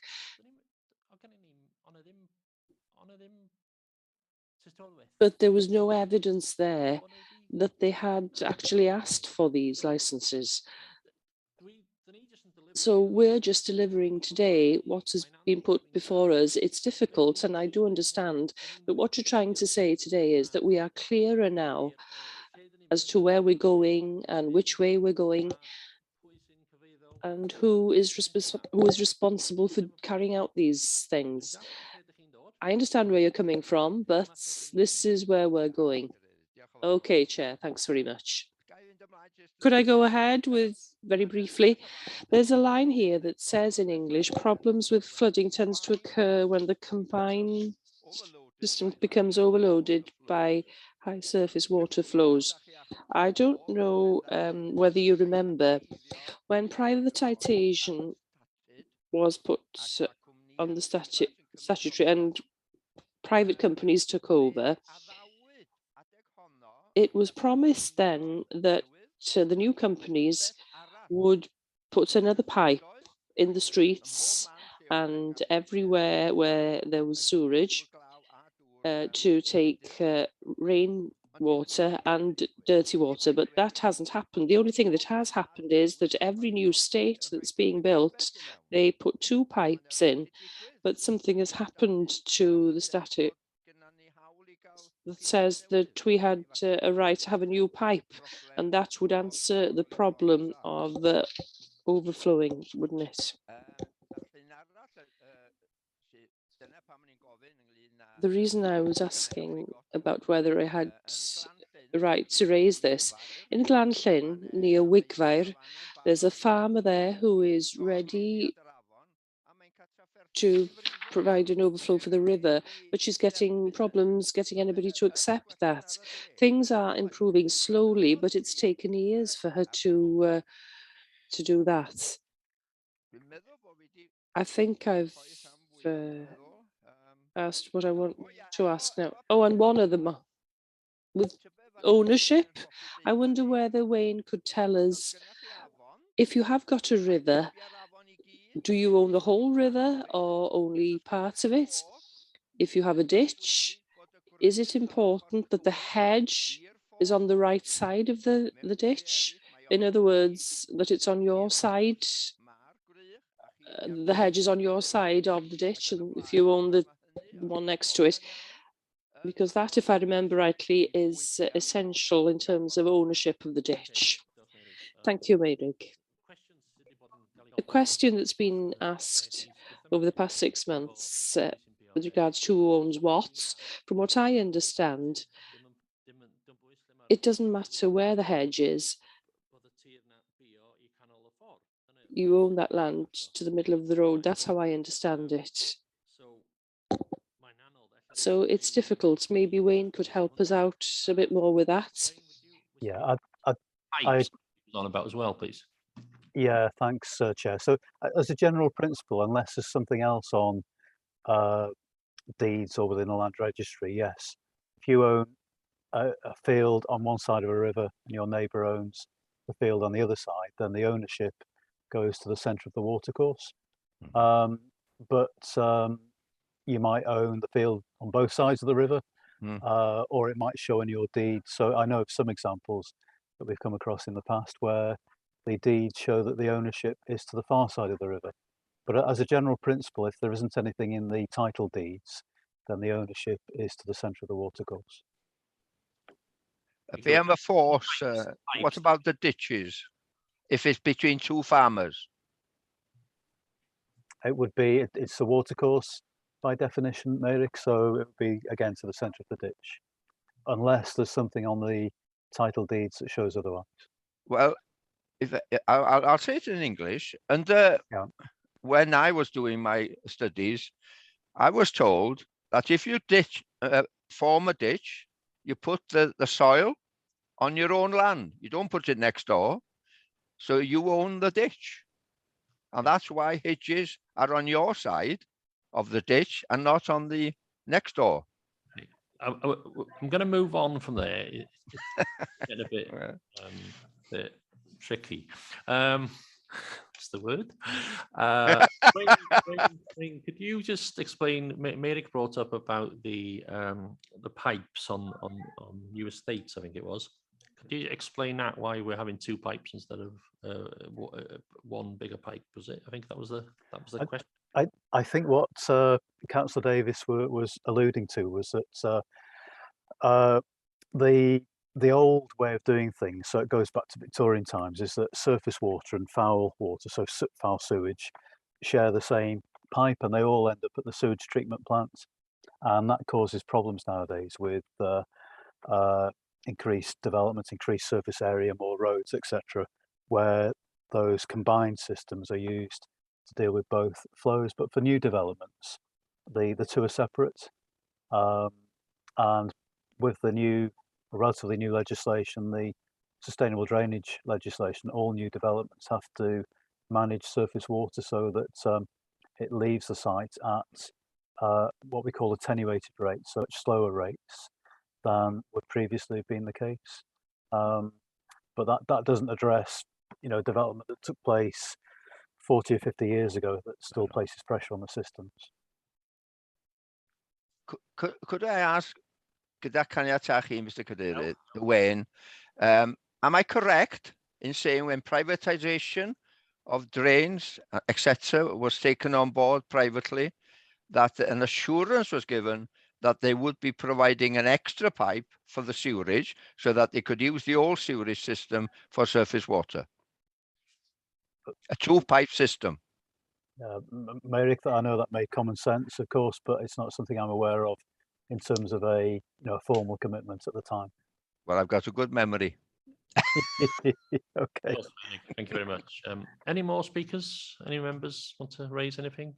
Chair, can I just, I've listened to the debate. I was I'm a member of the Task and Finish group. I thought we'd done a good job at listening to what people are saying. Now, I think these issues that they're bringing up were not part of all of what we discussed. I think some localised and need to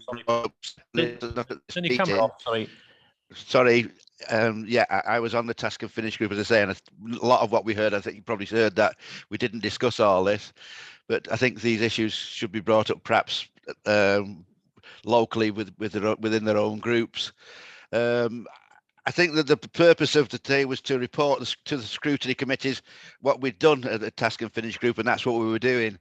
We have got websites to go to all the town, city and community councils, which will help people find out where they can report faults and things too, but the Denbighshire County Council fault line still works.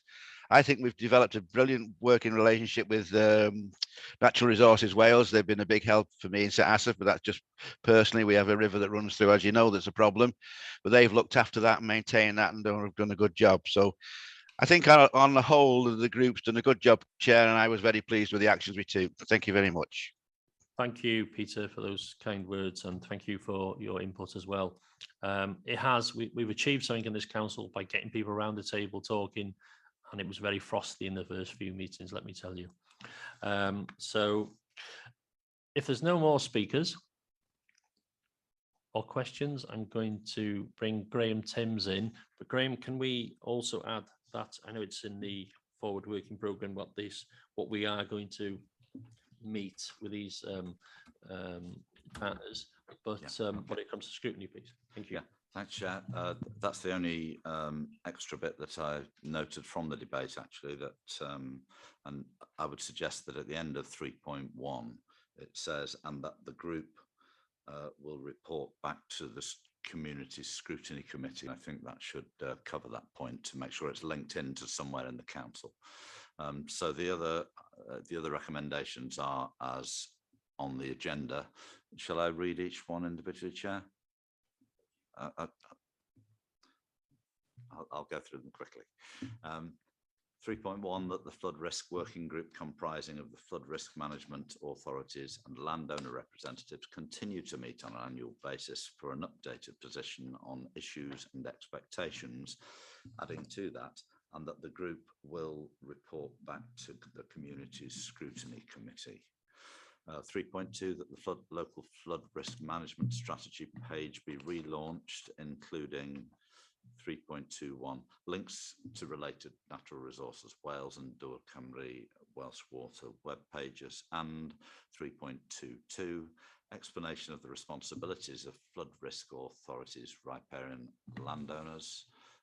3.3, that working in partnership with Natural Resources Wales and Dŵr Cymru Welsh Water, a generic information leaflet can be created on the responsibilities of riparian landowners and distributed to properties adjacent to rill cut and Prestatyn gutter. 3.4, that the report presented to the Community Scrutiny Committee upon approval by the committee be translated, circulated to town, city and community councils for inclusion on their website. And the other one I perhaps would like to add, Chair, is 3.5, that the committee thanks the working group for its report, which has been very useful. I hope that they'll allow me to add that in as well. And my thanks personally for them for the work that's been done, and it does help clarify these matters. Thank you, Graham. And do we have a proposer and a seconder, please? I propose, Chair. Scott? Aurelio. Irving Parry. Show of hands, please. Anybody against? Nobody against. That carries. Thank you very much. And just like to thank Karen as the author of the document and all the admin staff who have worked so hard in this task and finishing group. Great result. Thank you, everybody and everybody involved. Thank you. Swiftly moving on to agenda item number 7. And we have Councillor Mark Young. Mark, do you want to kick it off with your team as well? Yeah. So thank you, Chair Jock and Val. Yeah. So as lead member for planning and public protection, I welcome the production into the charter. Let me turn your camera off, Mark. Sorry. With many of our city, town, Mark, and community councils. Mark? Yeah. Sorry. No problem. Yeah, sorry. Okay. It's been bad today. Is that okay? Can you hear me better? Yeah, great. Yeah. Sorry about that. Community councils across the county and aims to guide those involved in the planning compliance process. It is vitally important that the council continues to take a proportionate approach to regulation, aiming to balance the environmental protection with business support and growth. This charter provides helpful advice to those making complaints about potential breaches of planning control and to those who may have breached planning control themselves. The planning compliance process is a complex and often time-consuming one, and I hope that the charter guides those involved and manages expectations of the council's role therein. The report examines the effectiveness of our planning compliance charter, which was adopted by the council in September 2020. The purpose of the charter is to streamline the process of remedy alleged planning breaches by helping complainants, alleged contraveners and other interested parties in the council's planning compliance functions and how it operates. Myself, Emlyn Jones, the head of planning, Adam Turner, the planning compliance officer, are with me today, and I'd like to thank them, and also obviously we're happy to take any questions the committee may have. Jock and Val. Oh, thank you, Mark. Thank you for that. Emlyn, ti eisiau dod I fewn? O Mark Turner, ti eisiau dod I fewn? Emlyn or Mark Turner, do you want to come in? Chair, sorry, I have had a message. It's Paul Mead here. Sorry, Paul. That's all right. No, I've had a message from Emily, and Emily was due to be here today, but he's having connection difficulties. So I'm here as obviously manager of development management and planning compliance. But yeah, my colleague Adam Turner, who's the author of the reports here. Thank you, Chair. All right. Sorry, Paul. I didn't see that swap, so apologies. Sorry, Mark. Yeah, good to see you. Emily sends his apologies. Sorry. Thank you. Adam, do you want to contribute now, or maybe take some questions after? Yeah, I can make a brief contribution. Pronoun everybody. Thanks for asking us along. It's really important, obviously, that we scrutinise this charter because it was introduced for the first time in September 2020. It's been an interesting time since, as you can well imagine. And so, yeah, we're reporting back today to describe how well we think the charter's performing against its initial objectives, which have already been outlined. Most of the information you need will be in the report, in your agenda pack. But like I say, I'm happy to answer questions regarding the charter's effectiveness, which is one of the reasons for making the report. The other reason is that a decision is required on whether to amend the charter and or increase resources available for the planning compliance across the county. Now, in terms of the amendments, those are proposed. You'll find those in Appendix 1 to the report. They're highlighted in yellow. There are also some omissions that are proposed as well. So yeah, I'm happy to take any questions. Thank you. Thank you, Adam.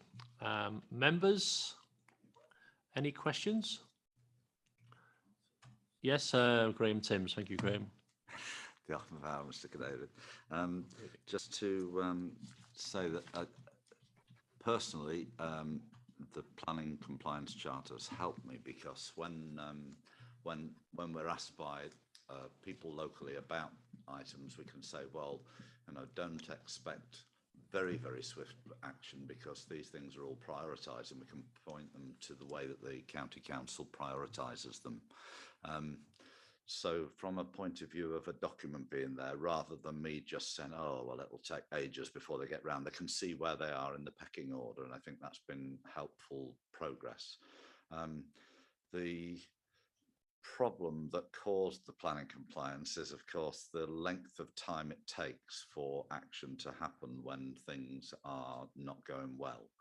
And I'd just like to have a comment of whether the backlog is decreasing because it does cause real problems, and other landowners tend to take precedent from things where action is not as swift as perhaps it should be.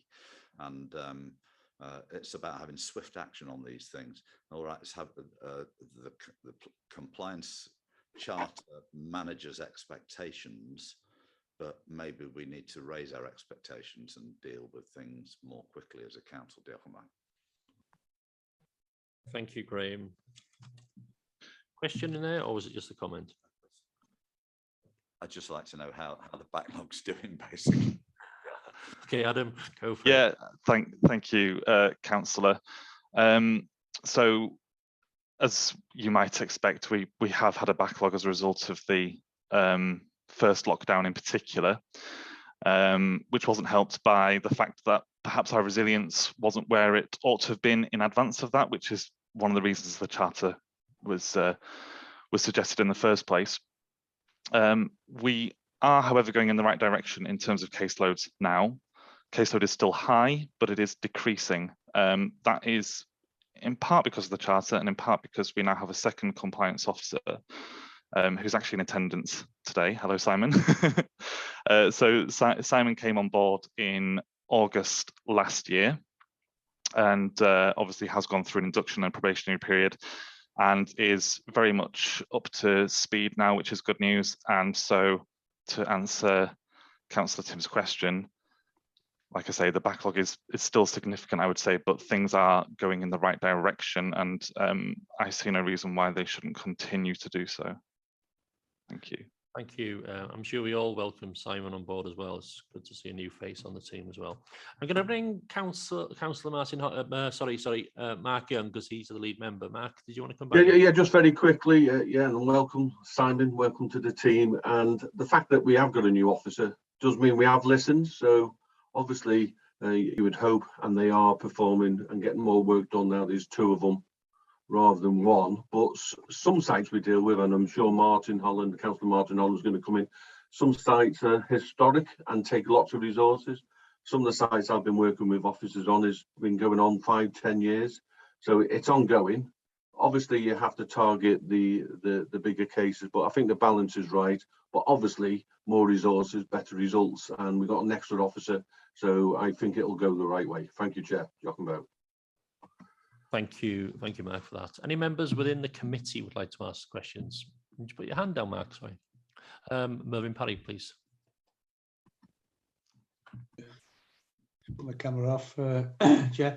Yeah, it's good to have this report. I'm not too sure exactly where I would find it on the Denbighshire website. I'm sure it's there when it comes. It's just a useful link to be able to pass on to somebody, because, you know, what we need to be careful is that people don't see this a weakness within our enforcement and go ahead and do what they want to do and then come back with a retrospective planning application because they don't think that we might be taking our enforcement serious enough. And I'm sure we do, and Adam does a great job. It's just that it's a big county and a lot of build-up of work to be done. So it's just really having that information handy to be able to share, making it easy to use for the public as well if they want to look at it. And I'm glad we've actually got some more enforcement help for Adam there now to catch up with the work that needed doing. Thank you. Thank you, Mervyn. Any more speakers within the committee? No. I've got 2 from outside, the Medical Davis and Martin Holland. Could we stick to what's in front of us on the agenda? We don't want to start naming sites and going into sites and all that. Cynta, the Medical Davis, diolch. Councillor Medical Davis. Thank you once again, Chair. I wouldn't dream of becoming colloquial here. Could I first of all thank Adam and the department for updating this document? It seems clear that it needs doing. It's much better now than it was. There's one place where I think maybe you should strengthen, and that is on page 90 to 91. At the top of page 91, and it states like this: these details may include the complainant's name and address, though we would only divulge these with the complainant's express consent. Now, that needs to be made perfectly clear and strong, because that is one of the problems why we are not informed of breaching the rules. Community councils in particular, that's what happens. I'm not going to mention this because I'll be in trouble if I say that they've carried out some work without permission. And I think we need to make that perfectly clear, that you will never provide the name unless you've had consent. But thank you for this report. You've drawn out lots of dead wood from the report, and I'm sure it would be better reading for everybody now. Thanks very much. Thank you, Mairig. Do you want to reply to that? Or? Yeah, diolch, Cynghorydd. Thank you for your kind comments. Much appreciated. In terms of the circumstances in which we can divulge complainants' details, those are set out in the relevant regulations, GDPR, for example. What that doesn't prevent us from doing, though, is informing city, town and community councils that we are investigating an alleged breach at all. So, you know, if you as councillors ever wanted an update, or if you wanted to inquire about a particular incident or site, then we can certainly provide you details about whether an investigation is happening. But what we may not be able to do is provide you details about who has reported that. As it happens, there are discussions happening within the department about how we can better keep city, town and community councils, as well as county councillors, informed. I don't want to go into too much detail unless you want to, but there are some software changes hopefully coming our way in the medium term, which should allow us to do that process more efficiently, which is obviously important when resources are an issue. So yeah, thank you again for your comments, and they're noted. Thanks again. Hapus Meirig? Are you happy, Meirig? If I could just ask whether he could either put a line under that department, page 91, that we keep everything, that we keep things confidential, not just with local councils, but for people who see that there's a local problem, maybe next to them, but they don't want their names to go forward. Yes, we'll put that in the recommendations at the end. Councillor Martin Holland, please. I think you invited me there, Mr. Chairman. I couldn't quite hear you, so apologies. Sorry. Okay. Can I first and foremost just say, I welcome this charter last time round. I think it's an important document.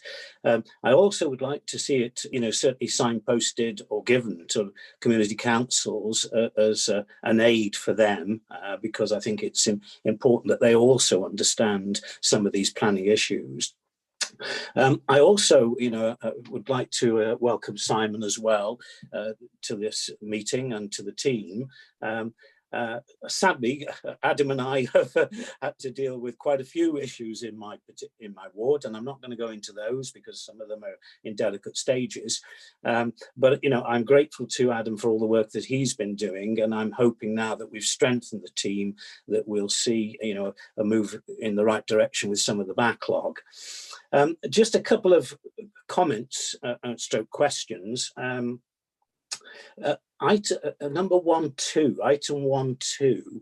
I'm just a little concerned, if I can say this, about the statement there that it's not necessarily against the law to carry out a development without planning permission. In most cases, there's no legal obligation on developers to apply for planning permission or consent to undertake works. I'm just worried that that sort of statement might, by some, be interpreted that they don't need to go down the planning route. And I just wonder whether we need to look at that and perhaps reword it. I'm also concerned too that, in many cases, if people do things without planning permission, it will, as Adam has said in the document, it could come back to haunt them. Not necessarily because we will take enforcement action, which may be the case, but also, if they come to sell a property that hasn't got the proper planning permissions, often that will come out in a search. And I think we should be perhaps saying that in this document as well, so that we are really encouraging people to go down the route of checking with us to see whether they need planning permission in the first place.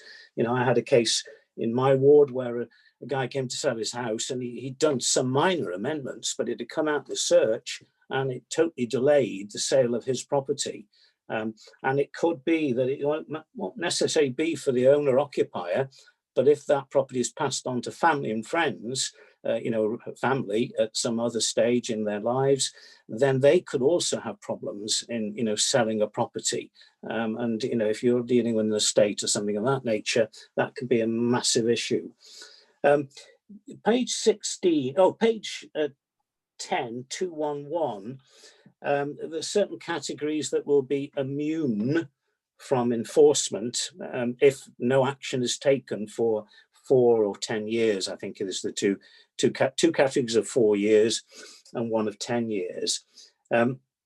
Just a little concerned with our backlog of things. How does that affect us as a county with our backlog? Have we got any that might actually come into that and therefore fall through the gap because sadly we've been unable to deal with some of the minor ones, the minor issues. And then the other one, page 16, this is about the impacts, the list that you have of, you know, which is a priority impact, which is so on and so on. You do mention, you know, you've removed from the original list unauthorized dwellings in the open countryside, but you have put in, you know, moderate ANOB impact. You know, if it's an impact on the A and B, it's moderate. But my concern is that since COVID, what we're actually seeing, certainly in rural areas, is a lot more activity where people are buying land up. They're doing things on that land that perhaps they don't have any planning permission for, not only in open countryside, but also in woodland. And that is happening across the county, not just in my ward, but across the county. So I just, you know, I'm a little concerned that we've removed unauthorized dwellings in the open countryside, but we've put a catch-all. And I just wonder, because of COVID and because there is a move to the countryside by many more people now, we need to be looking at perhaps tightening that rather than relaxing it. Okay, Mr. Chairman, that's me. Thank you very much for allowing me to ask my questions. Your contribution. Councillor Young, you've got your hand up. Do you want to come in? Yeah, just a quick one. Thank you, Chair. So I'm going to put Paul Mead on the spot because he's come to the meeting and just to check he's paying attention, which I'm sure he is. So I have a lot of people asking about whether they need permission, Councillor Holland, and I forward them to planning. So I'm hoping Paul says they get them requests frequently. I would say most developers understand checking is the safest way forward. And if you don't, you can end up on a very sticky wicket, but most do check. So I don't know if Paul in a second can come in. And on the open countryside and woodland, officers, we have meetings regularly with members who are concerned about this. So that work does happen. Officers meet, as Martin knows, late at night, over the weekend if needed in emergencies. So that work does happen. Obviously, it's not great, but that work does happen. And, you know, we do our best. And when members ask for meetings, we always have them meetings. So just that point on how many requests we get, Paul, please, Giacomo. Thank you, Mark. Yeah, and thank you, Chair. Am I all right to answer that direct now, Chair? Is that okay? Just hold, Martin Holland's got his hand up. Could you mind if you just ask a question? You might just answer it. Sorry. Thank you, Mr. Chairman. Yeah, I understand that that's all going on, and I do refer, as Adam knows, quite a number of cases to officers, but this is a charter document. We're talking about a document here that we're actually putting out for the public to have a look at. And so, you know, if we word these documents correctly, hopefully we'll resolve the problem of us getting all these issues cropping up in the future. And to me, the charter is all about that. It's about stopping this happening in the future. Thank you. Martin. Sorry, Paul, do you want to carry on? Thank you, Martin. Yeah, sure. Thanks very much. Yeah, obviously the development management, you know, i.e. people applying for planning permission and the planning compliance function clearly have to dovetail. We're in a single team, so we're liaising and we're coordinating all the time. So we do get a hell of a lot of inquiries around, do I need planning permission and would I get planning permission, etc. So you're right, Councillor Young, if people are inquiring with you about a potential development, directing them to our pre-application service is how it works. And we do get a lot of those inquiries from residents and from agents who are representing them.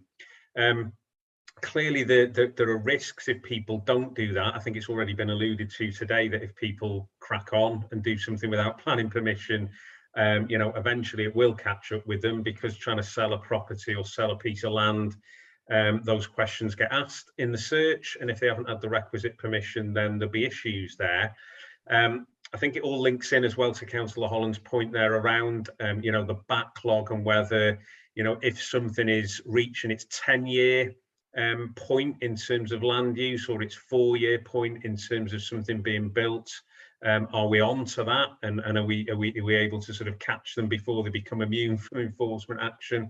Well, yeah, the straight answer to that is yes, we will, but let's not forget, I suppose those guides, those periods of time are put in there because clearly if somebody's not complained over a built development within 4 years, it's probably not causing a great deal of harm to anyone. And likewise, the use of land that's causing too much harm. But I think also Councillor Holland is absolutely right in terms of some of the wording in the charter, and I think we should take that on board, that, you know, we don't necessarily want to be saying just by doing something without applying for planning permission might be okay. So we will, I think we'll obviously debate that as part of the Community Scrutiny Committee, but I think it is a valid point, and I think we should probably look at that paragraph 1.2 that was mentioned there by Councillor Holland. Hope that answers the questions. Thank you, Chair. Thank you, Paul. Adam, do you want to add to that? Yeah, if you wouldn't mind. I think those are some excellent points, actually, Councillor Holland. So thank you for those contributions. Just to expand further on paragraph 1.2, that's obviously just reflecting what the law states. And I think this is an effect, I suppose, of the Charter having to look two ways at once, which is to inform complainants about how we deal with alleged breaches of planning control, and then also to inform contraveners of the what the outcomes might be, given that they have undertaken a breach. So I suppose this paragraph is probably aimed more at the former rather than the latter. You know, as officers, we sometimes will receive emails within 3 days of a complaint saying, why aren't these people in court already? And so it's quite important for that reason to manage people's expectations and explain that an offence is only caused once an enforcement notice has been issued and then not complied with. And that's just how the Town and Country Planning Act is written, unfortunately, and it is a long process. But I do think the point is valid, so I agree with Paul that we can certainly take those comments away and reflect on them. In relation to the immunity point, that is taken into consideration. In fact, let me just get my numbers right, apologies. Table 2 in the proposed charter now, it's a table that we've inserted, is just rationalising the priority categories. We've actually put in to priority 2, which is high priority, under C there within the table, that if a case is approaching immunity from enforcement owing to the passage of time, that it will be treated with high priority. So that's just making that clear to the readers of the Charter that something which otherwise might be relatively minor will be bumped up if it's approaching those 4 or 10-year deadlines, just reflecting the way that we already work, really. In relation to unauthorised dwellings, again, I think that's a good point. The issue with that category being quite specific is that an unauthorised dwelling in one place may be more harmful and therefore require more urgent priority than unauthorised dwellings in another place. So to give you 2 examples briefly, you know, if we're dealing with an unauthorised dwelling which has an access immediately onto a trunk road, which is dangerous, and it's in the open countryside, let's say it's in the AONB as well, that's probably going to attract an enforcement notice in pretty quick time. But if we're dealing with an unauthorised dwelling on an existing rural enterprise, let's say, there is actually a chance that that would be acceptable in planning terms and therefore wouldn't necessarily attract the same priority. So I think that's why we've ended up using a more generalised approach, because again, it's about managing expectations about the things that we take into consideration when we are prioritising cases. Okay, I hope that deals with those questions, but I'm happy to take more. Thank you, Chair. Thank you, Adam. Martin, New Holland. Martin, are you happy? I should say. Words wrong. Are you happy, Martin? Yeah, thanks, Mr. Chairman. You know, as I say, because it's a document that's going out to the public, I think, you know, we need to just get it right. We need to set the tone right. Thank you very much. Thank you. Thank you. Cynghorydd Mary Davis. Councillor Mary Davis. Thank you, Chair. It's raised from the conversation you just had now with Councillor Martin Holland. You provide conditions. The planning department put conditions on applications, and if you don't do anything about it, if the people who've had the conditions sit back and let things run. We've had one here with us where what the use of the building was, time has run out and they have been able to get the use that they'd changed. Do we have within the departments what we used to call in my time bringing up system, that the condition then comes up, say, in 2 years' time, and that we look into whether that condition still exists in terms of use of the building use. A farmhouse next to a residential house for somebody who isn't a farmer, for example. That's important because you run out of time, especially if the condition has been set by another council, and that has happened in Denbighshire with conditions that Glyndŵr put in place. Near you, Chair, on the hill, where there was a holiday accommodation and the houses are now residential properties where people live there full time. It does happen. Do we have that situation in place where the condition arises in 2 or 3 years' time before the time is up in order to see whether they adhere to it? Thank you. Diolch, Meirig. Paul, do you want to come back on Meirig's? Yes, sure. Thank you very much, Chair, and thank you to Councillor Mary Lloyd-Davis for that point. Again, it's a very good one. I'm encouraged by a lot of these questions because it shows that the members are clearly understanding the issues and understanding the charter as well. So that's really, really good. The issue around planning conditions, there are obviously a lot of planning conditions, and there are obviously a lot of varied planning conditions, Meirig, as well. So you'll understand that in certain instances, we do put time periods within specific conditions where we'll say we want details submitted, within 2 months or 3 months. And then there's some other general conditions that the compliance thereof, can sort of last for 10 years or more in some instances. So yeah, in answer to your question, we do have a bring up system.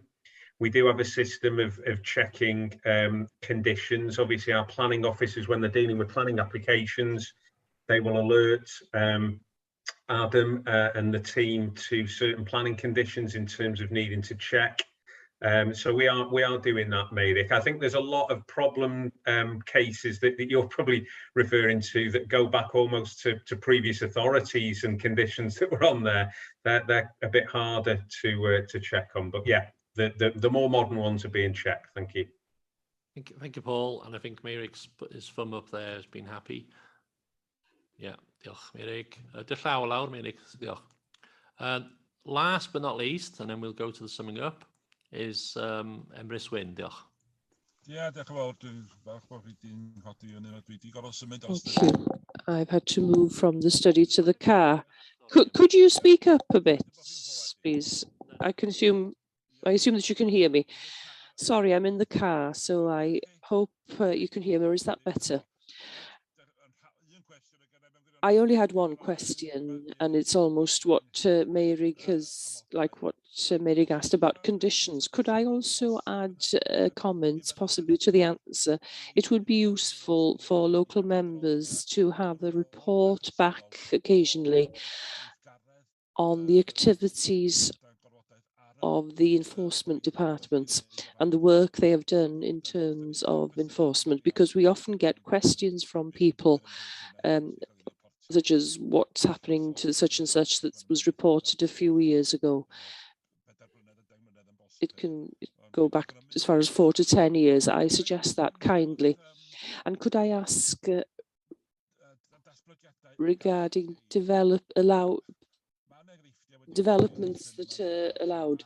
There are examples in Ruthin recently where people have put an extra unit in their gardens where a path in the middle of a terraced row has been moved, not for purpose, and it's caused problems. It's difficult. It must be difficult to know how to deal with that when permission has been given. Do you stop Could I just cut across here? I've stopped other people from raising local issues. Do you mind raising that with Adam out of the meeting? In that case, I'll ask the question somewhere else. So can I just ask that it says in the report that the first step quite often to solve a problem such as these is for the complainant to go to contact whoever creates the problem and sort it locally. Now, when that happens, and it doesn't happen very often, I don't think, it's excellent if it works, but quite often they come to us as local members to deal with these issues, and we haven't got the training necessarily to ensure that we don't say or do or say the right things when we try to discuss a way forward. Is there any training likely to be available in the next term for local members to deal with this kind of issue? And also, is it wise for us to go ahead and try and sort a problem where possibly we could do more harm than good? Thank you, Emrys. Ask Paul or Adam to reply to Emrys's, excluding the local issue, please. Yeah, I'm happy. Oh, apologies, Paul. I'm happy just to chime in about training. Yeah, I'm already planning some training for when the new cohort comes in after the election in May. So similar to last time, I would encourage all members to attend. I'll try and make it interesting. I appreciate it's quite a dry topic, but yeah, please do come along, and hopefully that will give members the confidence to be able to intervene in these situations. But I would say, you know, by all means use your own judgment. And if you're uncomfortable, then you know where I am. You're more than welcome to contact me, and we can intervene. Thank you for that.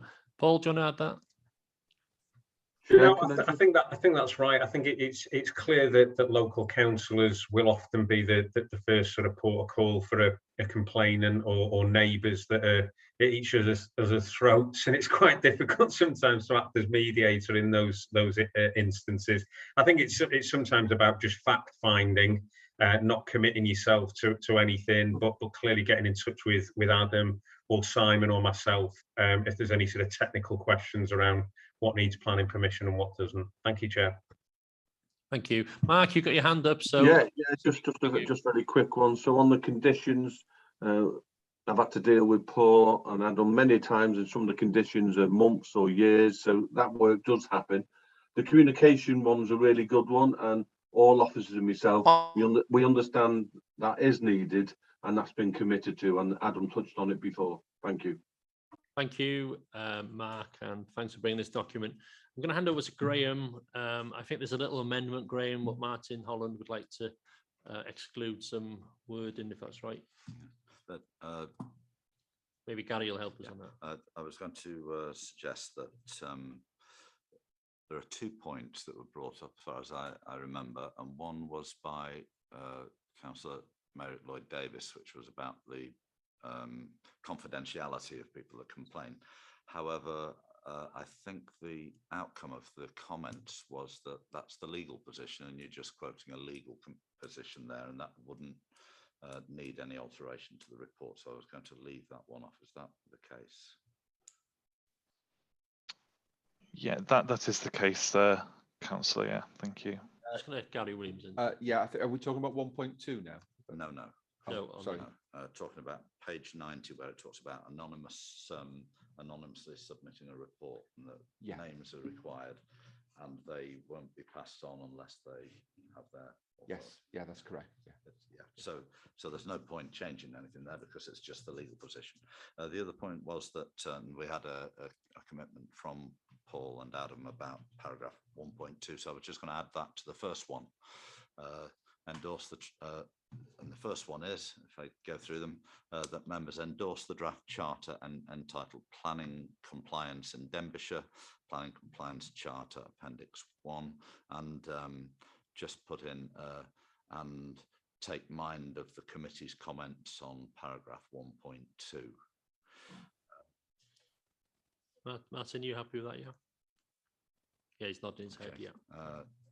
Part 2, support officer's intention to present the final version of the charter for lead member approval, and part 3, confirm that they've read, understood and taken account of wellbeing impact assessment appendix 2 as part of their consideration. Thank you. So just that one little amendment. Yeah, thank you, Graham. Everybody's happy with that. Can I have a proposal, please? Councillor Hall, sorry, Martin, sorry, Mervyn Parry, sorry. And can I have a seconder, please? I'll second it. Yeah, I'll second it. Okay, everybody in favour? Anybody against? That's carried. Thank you. Thank you, Mark, and thank you everybody for coming along, Adam and Paul and the team.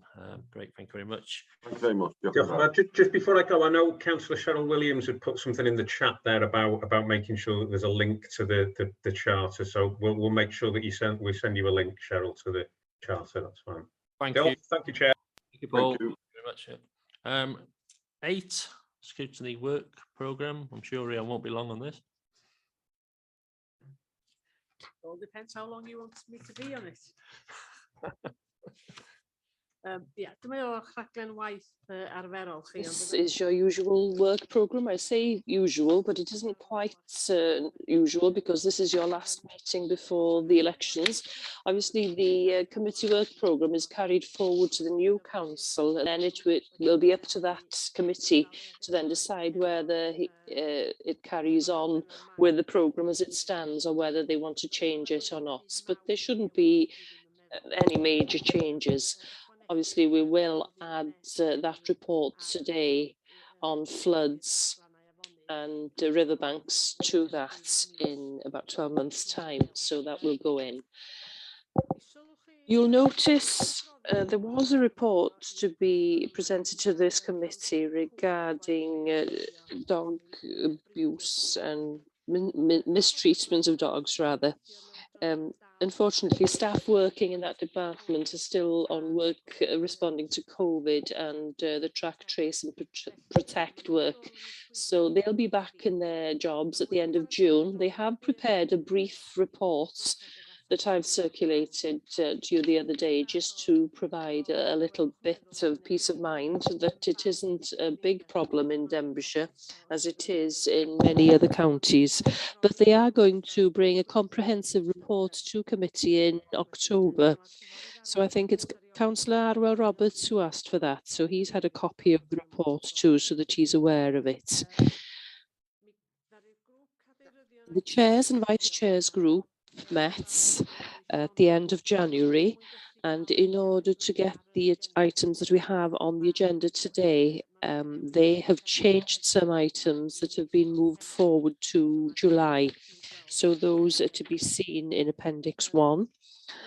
In Appendix 2, you'll see the application form. If you feel that the new council needs to look at any subject in terms of scrutiny, complete that, and then I can always send it to the chairs and vice chairs group for consideration.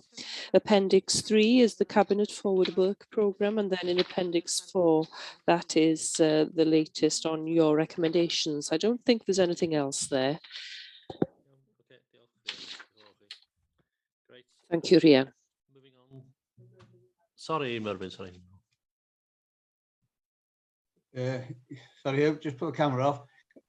Can I just say thank you for to Rian and whoever, because I've been pushing right the way through communities for the community impact assessment on the community on how the impact of Hell School. It has actually work. It's actually gone on there now. We've agreed on the questionnaire that's going to go out. I know it won't come back into us for to look at it, but it will come into the next scrutiny. So thank you very much for that. We got that eventually, and I'm pleased with the outcome. Thank you. Thank you, Councillor Parry. And yeah, I can read. I definitely say what you. Yeah, persistent. But thank you very much, and great result. Number 9 is feedback from committee representatives. Anybody? Any feedback? No feedback. Everybody's quiet. So on that note, can I call the meeting to an end? And this is our last meeting. And I would like to thank Graham Timms for 5 years of being a deputy and working really hard, and our amazing staff we've got in Denbighshire County Council here. It wouldn't go on without them. So thank you ever so much, and not least everybody who's contributed in the community scrutiny as well. Thank you ever so much. It's been a pleasure working with you, and good luck for the next season. Thank you. Yeah, good luck. Yeah, best of luck to everybody. Thank you. See you all. See you on the